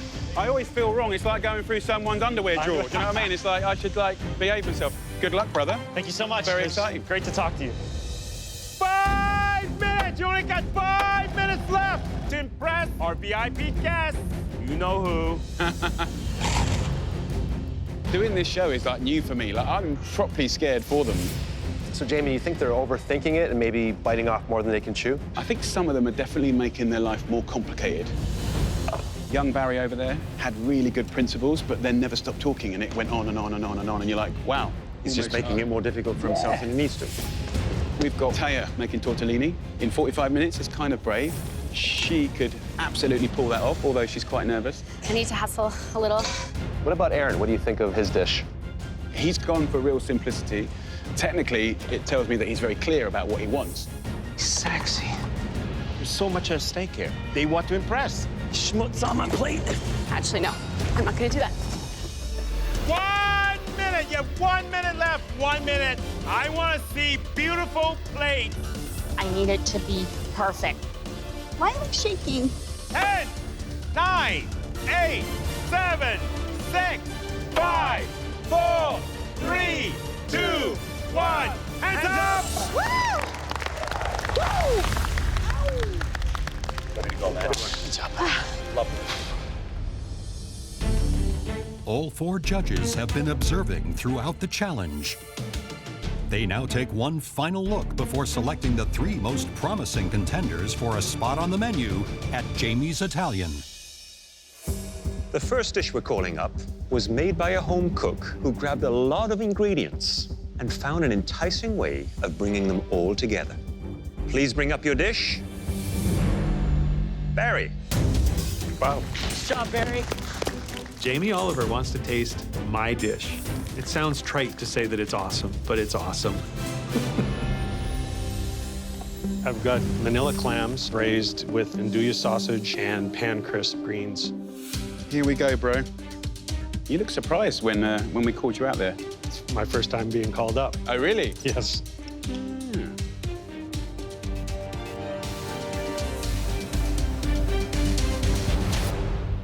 Delicious. Good flavors, good seasoning. I like the char on the greens here. The clams are not overcooked. I think you've done a great job. Thank you. But what I would do here is I would try and amplify that natural broth that comes out of the clam. I'd probably go in a bowl and keep it hot and steamy. But I think all round it's celebrating loads of elements there that are delicious. Well done, Barry. Well done. Thank you.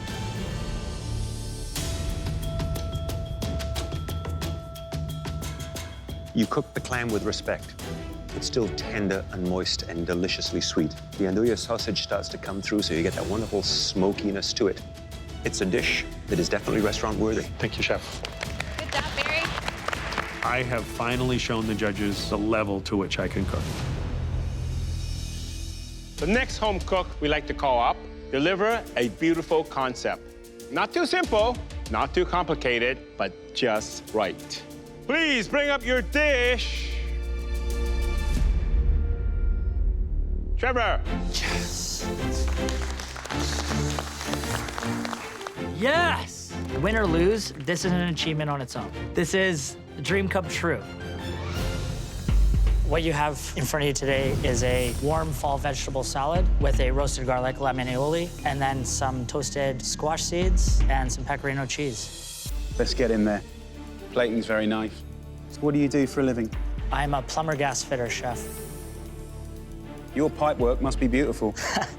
I wouldn't disagree with you. You know, here's the thing. Vegetables are always secondary in a lot of restaurants. And what you've done here is you've made them numero uno. Seasoning very nice and helped along with that pecorino. Very good dish. Thank you. Means a lot, chef. Trevor. Chef Alvin. This is beautiful. Thank you, chef.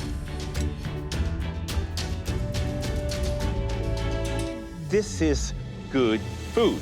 The techniques you have here, you got grilling, you got some saute, and you did the right things for the right vegetable. That's very intelligent. I would say the seeds, it's a bit hard. Maybe deshell them. Other than that, this dish is perfect for any restaurant, including mine.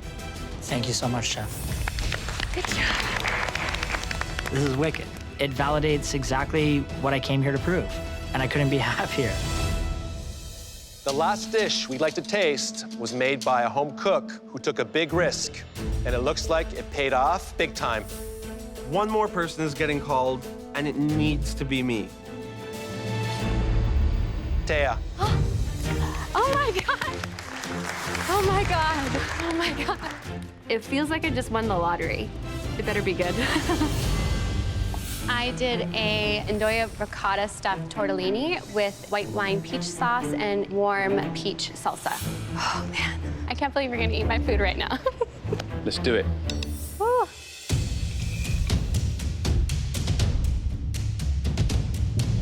I mean, for me, it looks cute, it looks pretty, but then you eat it, and it's like, pow! Big flavor. You've got the big, smoky flavor of the Ndoya and the lightness that kind of comes with the ricotta. And then the sauce, I've never had anything like that. I like the introduction of peach. And actually, across Italy, they use peaches in many interesting, savory ways. So, good job, girl. Very impressive.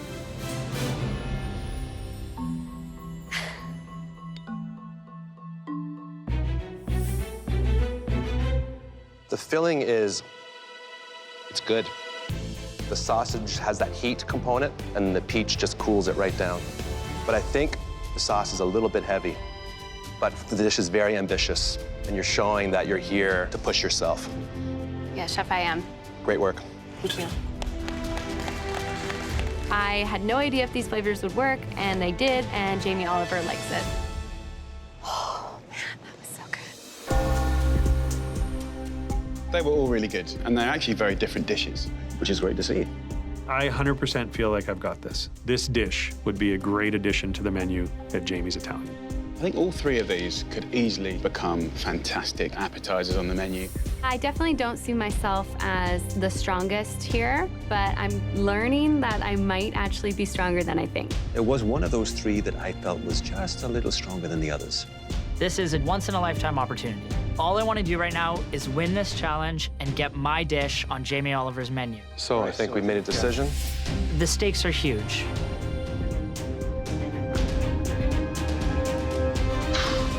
All four of us loved what you served, but one appetizer stood out above all others.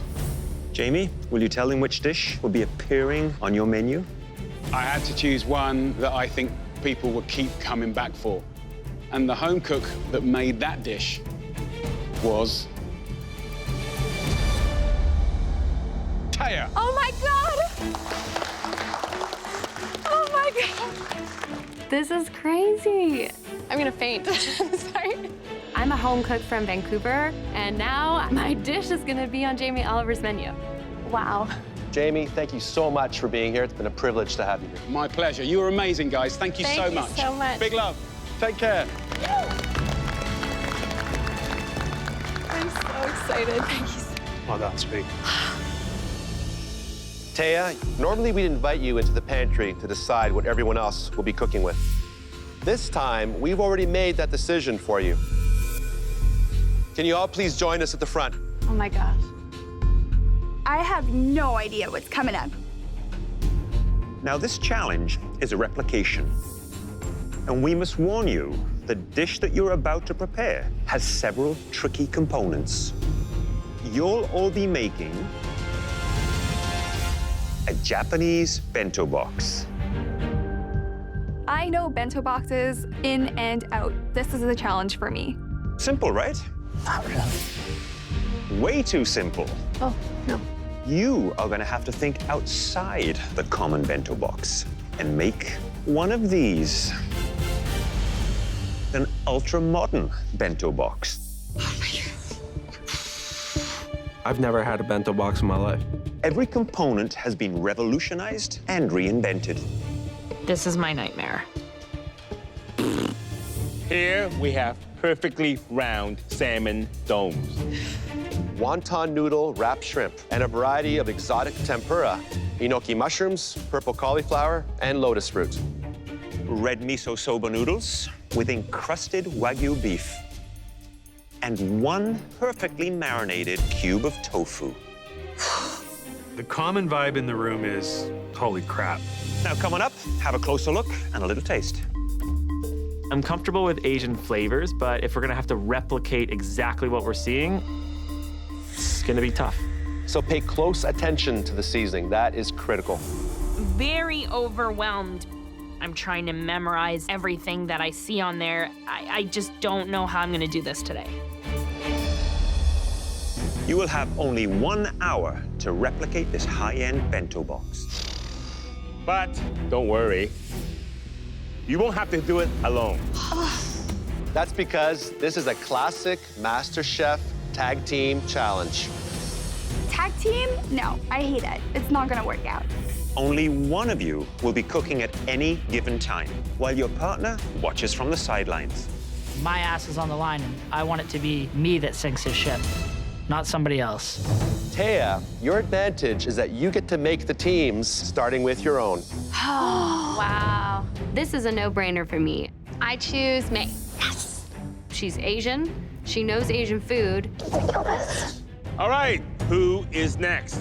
I'm thinking make the teams even. One, I'm not gonna piss anyone off. I'm picking Miranda with Aaron. Two, if it's more of an even playing field, chances of a strong person going home are higher. I choose Justine with Matt. That leaves Trevor and Barry. Best man wins. Taya, you have one more advantage. Yes. I'm the only home cook here that's done every single cook. Give me something, throw me a bone. You and your partner do not have to cook in this challenge. What? Oh my God. Oh my God. That's the best news.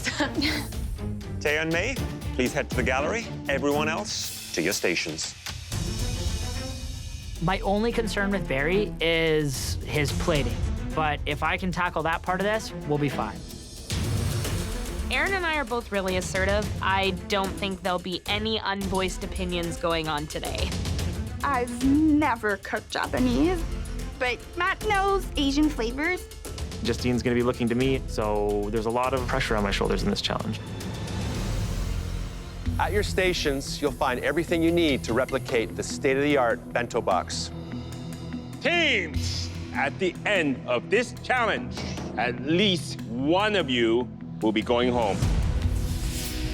Are you ready? Yes, Chef! Your 1 hour starts now! Okay, Barry. All right, Miranda. Okay, go, Matt. I'm getting the oil on. Barry, I would just clean that rice till it runs clear. Equal parts rice to water? Yeah, 2 and 2. 2 and 2? What would be your point of attack? Obviously the rice. It has to be washed, getting rid of all the starches. Almost there. It's the foundation to any great sushi. Is it rinsed enough? Rinse it again, rinse it again. Okay, fine. The rice goes on, you put your oil on so it starts to warm up, things that take a long time. And then you can start doing some of the more finer detail work. So let's break down this veg. Yeah, I couldn't have asked for a better teammate. Looking good, Barry. Nice job, buddy. I'm a workhorse. I can do things quickly. We need to chiffonade some bok choy, and that goes in there as well. And Trevor's attention to detail. This is my dream team. Beautiful. Nice. Okay, so are you comfortable with the mandolin? Yep. Aaron is definitely more OCD with the details. The slightest hair thicker, the slightest hair. I know it's good, don't you worry. Okay, cool. And I'm more of a let's just throw it together kind of gal. Careful of your fingers, I please. know. I need all of your fingers for this. I know. I can't stand sitting on the sidelines while somebody else touches my food. Can I see it? Bring it here. I'm gonna taste everything.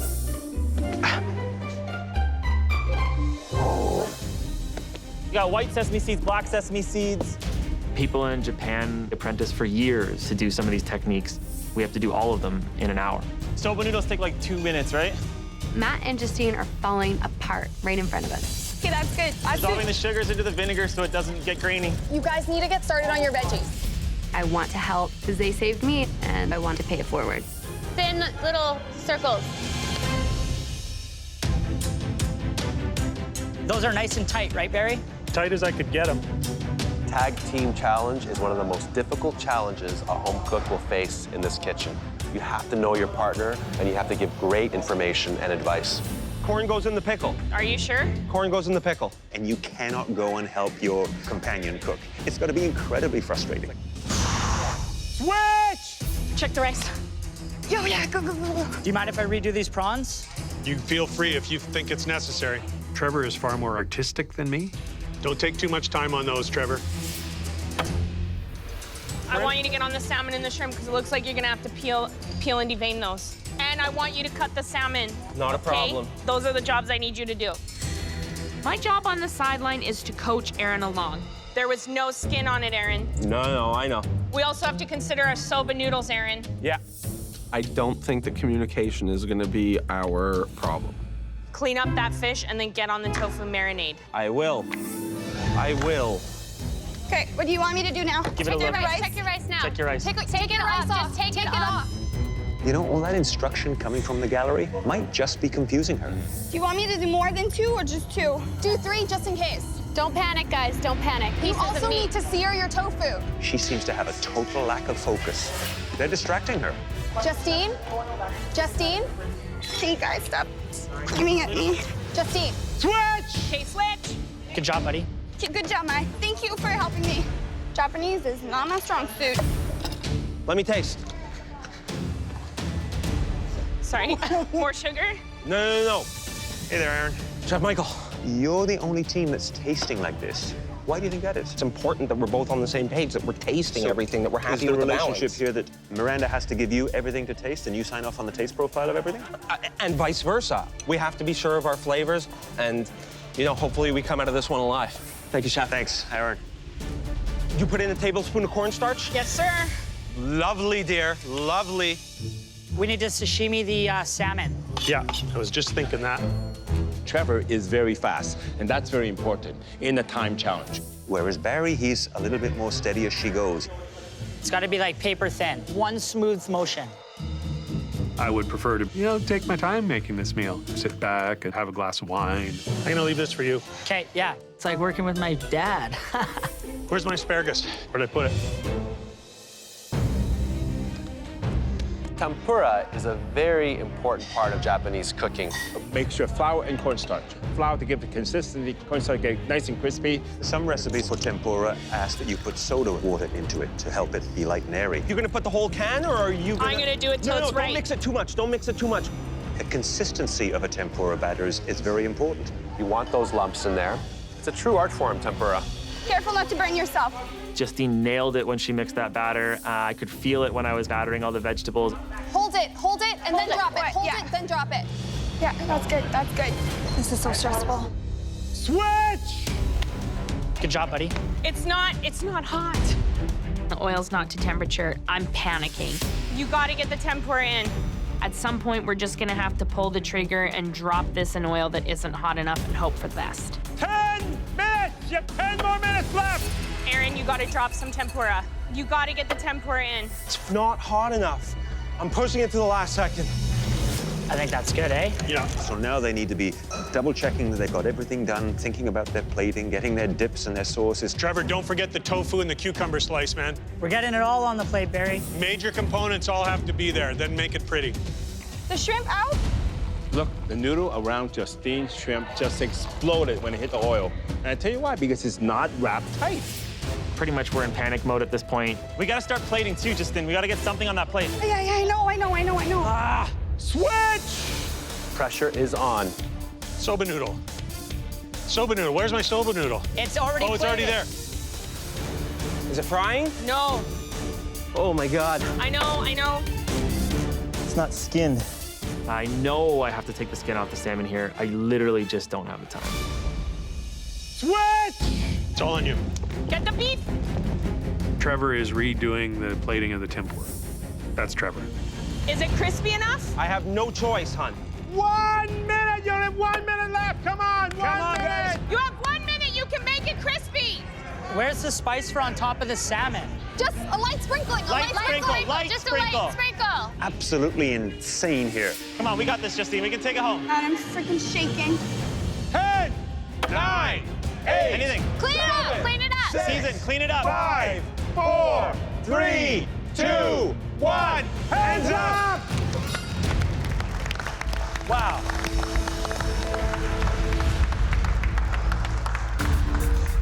We forgot the lotus root. Oh, shit. The lotus root is not on the plate. I'm about to cry. It's now time to taste your tag team dishes. Justine and Matt, please bring up your bento box. I'm really nervous about how our bento box looks. You know, you're only as good as your last dish, and I'm hoping this isn't my last dish. I gotta tell you, if this tastes the way it looks, you're in trouble. What happened to the shrimp in particular here? I mean, they look like a sea monster. Yeah, definitely. I take full responsibility for that. Are you comfortable with Justine taking the heat for this? Nope, I was the one who dropped them in the oil. She was the one who wrapped them and deveined them, and she did a great job of that. You're aware this is an elimination challenge, right? Someone's going home. I don't want Matt or Justine to be going home. I tried my best to help them, but I may have distracted them instead. If this tastes the way it looks, you're in trouble. Okay. Who made the batter? Justine did. Let's try this.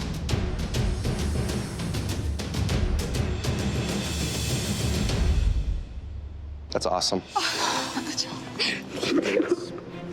Perfect seasoning, great texture, and the tempura batter, it is as light as a cloud. It's like air. That's very difficult to do. And you got every single component. You got everything. But you're not out of the woods yet. Who cut the salmon? I cut the salmon. Do you know what's wrong with the salmon? It's the skin. The skin simply should not be on the salmon. That's my fault. I take full responsibility for that. Let me cut this in half and give it a try. But after I remove a little bit of that skin,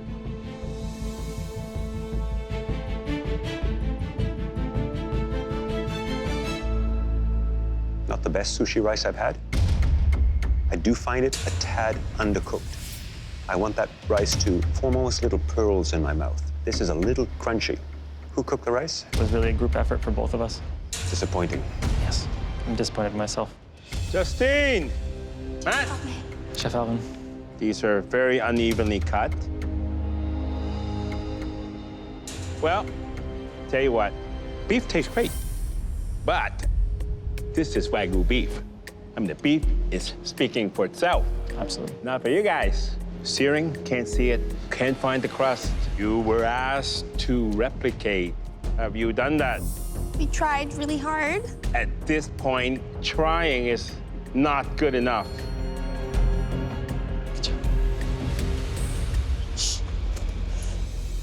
Miranda and Aaron? This is a replication challenge, and we forgot a component of it.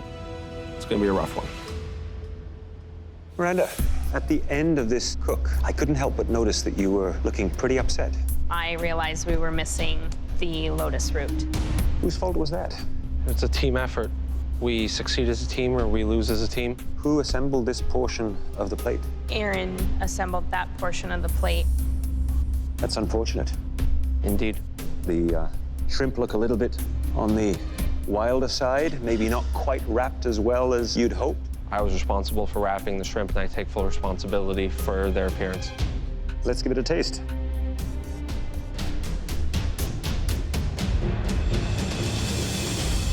This is delicious. Really beautiful. Maybe not the prettiest shrimp, but it made up for in taste. Thank you, Chef. In any good sushi, the rice is always very important.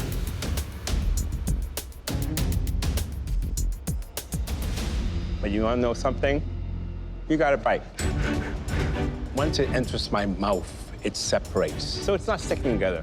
Slice on the fish, I think it's a nice replication. But that rice is good.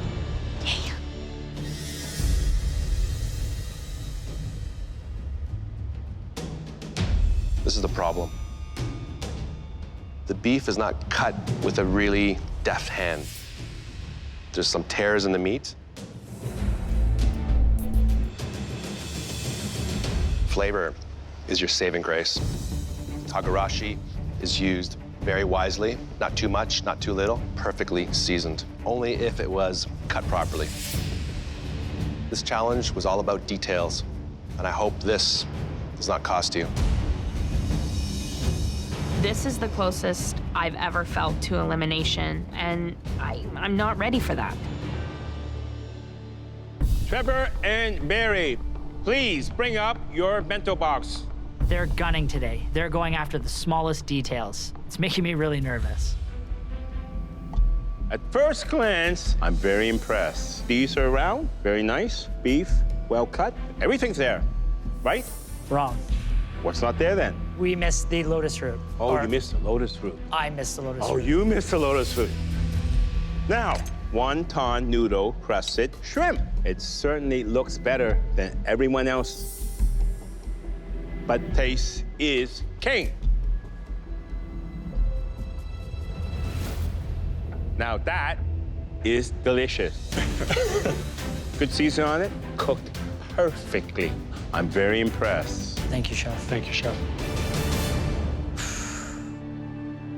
Who made the sushi?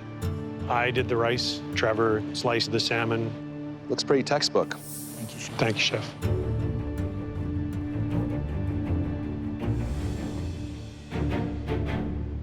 The rice is perfectly cooked, but it's not perfectly seasoned. We use mirin. Rice wine is what you use with sushi rice. This is the most beautiful bento box we've seen in this challenge, but it looks a lot better than it tastes, unfortunately. Sorry, buddy. No worries, no worries. What a beautiful piece of beef, huh? Yes, Chef. So who actually cooked it? I did, Chef. You did. Look, it looks nicely cooked. The encrusting of it. Looks like you have a little of the togarashi on the top here. Here goes.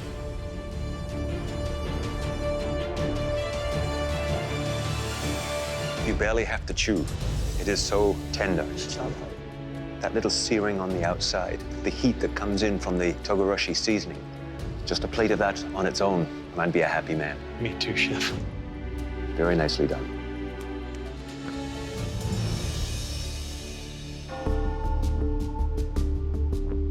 That was very tough. I see a lot of nice replication. I think we're okay. But quite a few mistakes. I hope so. The main negative comments were on things that I did myself. So if it comes down to Barry and I in the bottom, I think I'm going home. It doesn't make it easy to pick a winning team.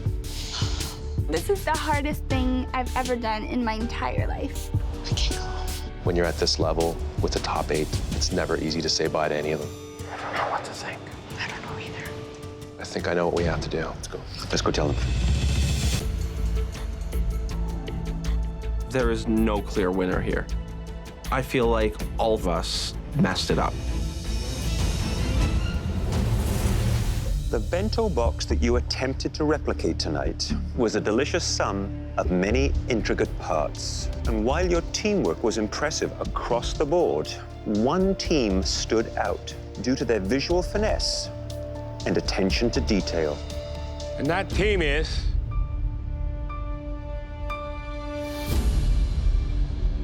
Trevor and Barry. Congratulations. Barry and Trevor had the best dish of the day. Yeah! Thank you, chefs. I honestly thought I'd be on the bottom.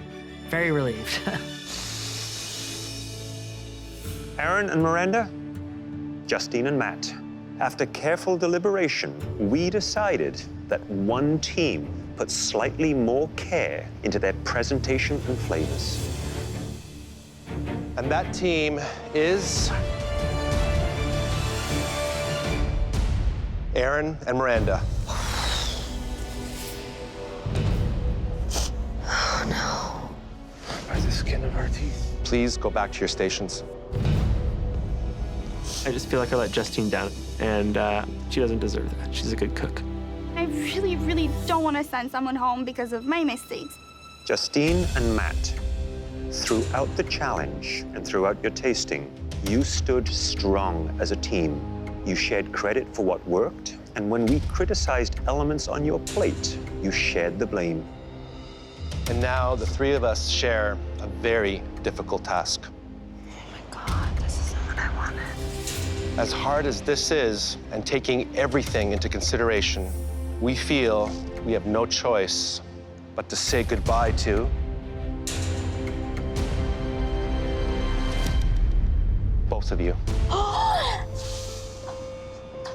Oh my God.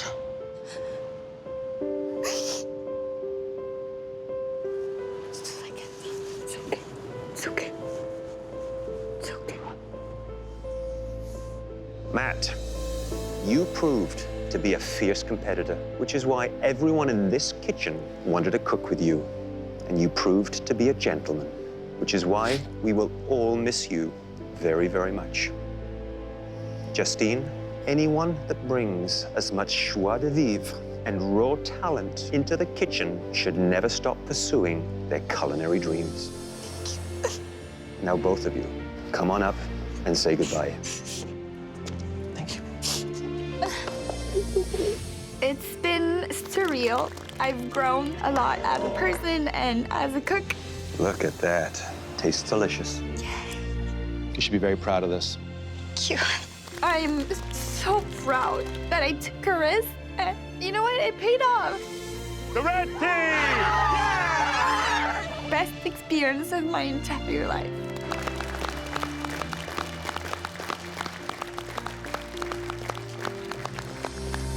This journey has been so amazing. All right, chums, let's do this. I'll never forget the people I met here. I'll never forget the things I did. Flavor's awesome, really awesome. Thank you, chef. Coming here gave me the realization that cooking makes me happy. It is terrific. Thank you. And that's what I'm gonna do with the rest of my life. I'm gonna chase it down and I'm gonna keep going.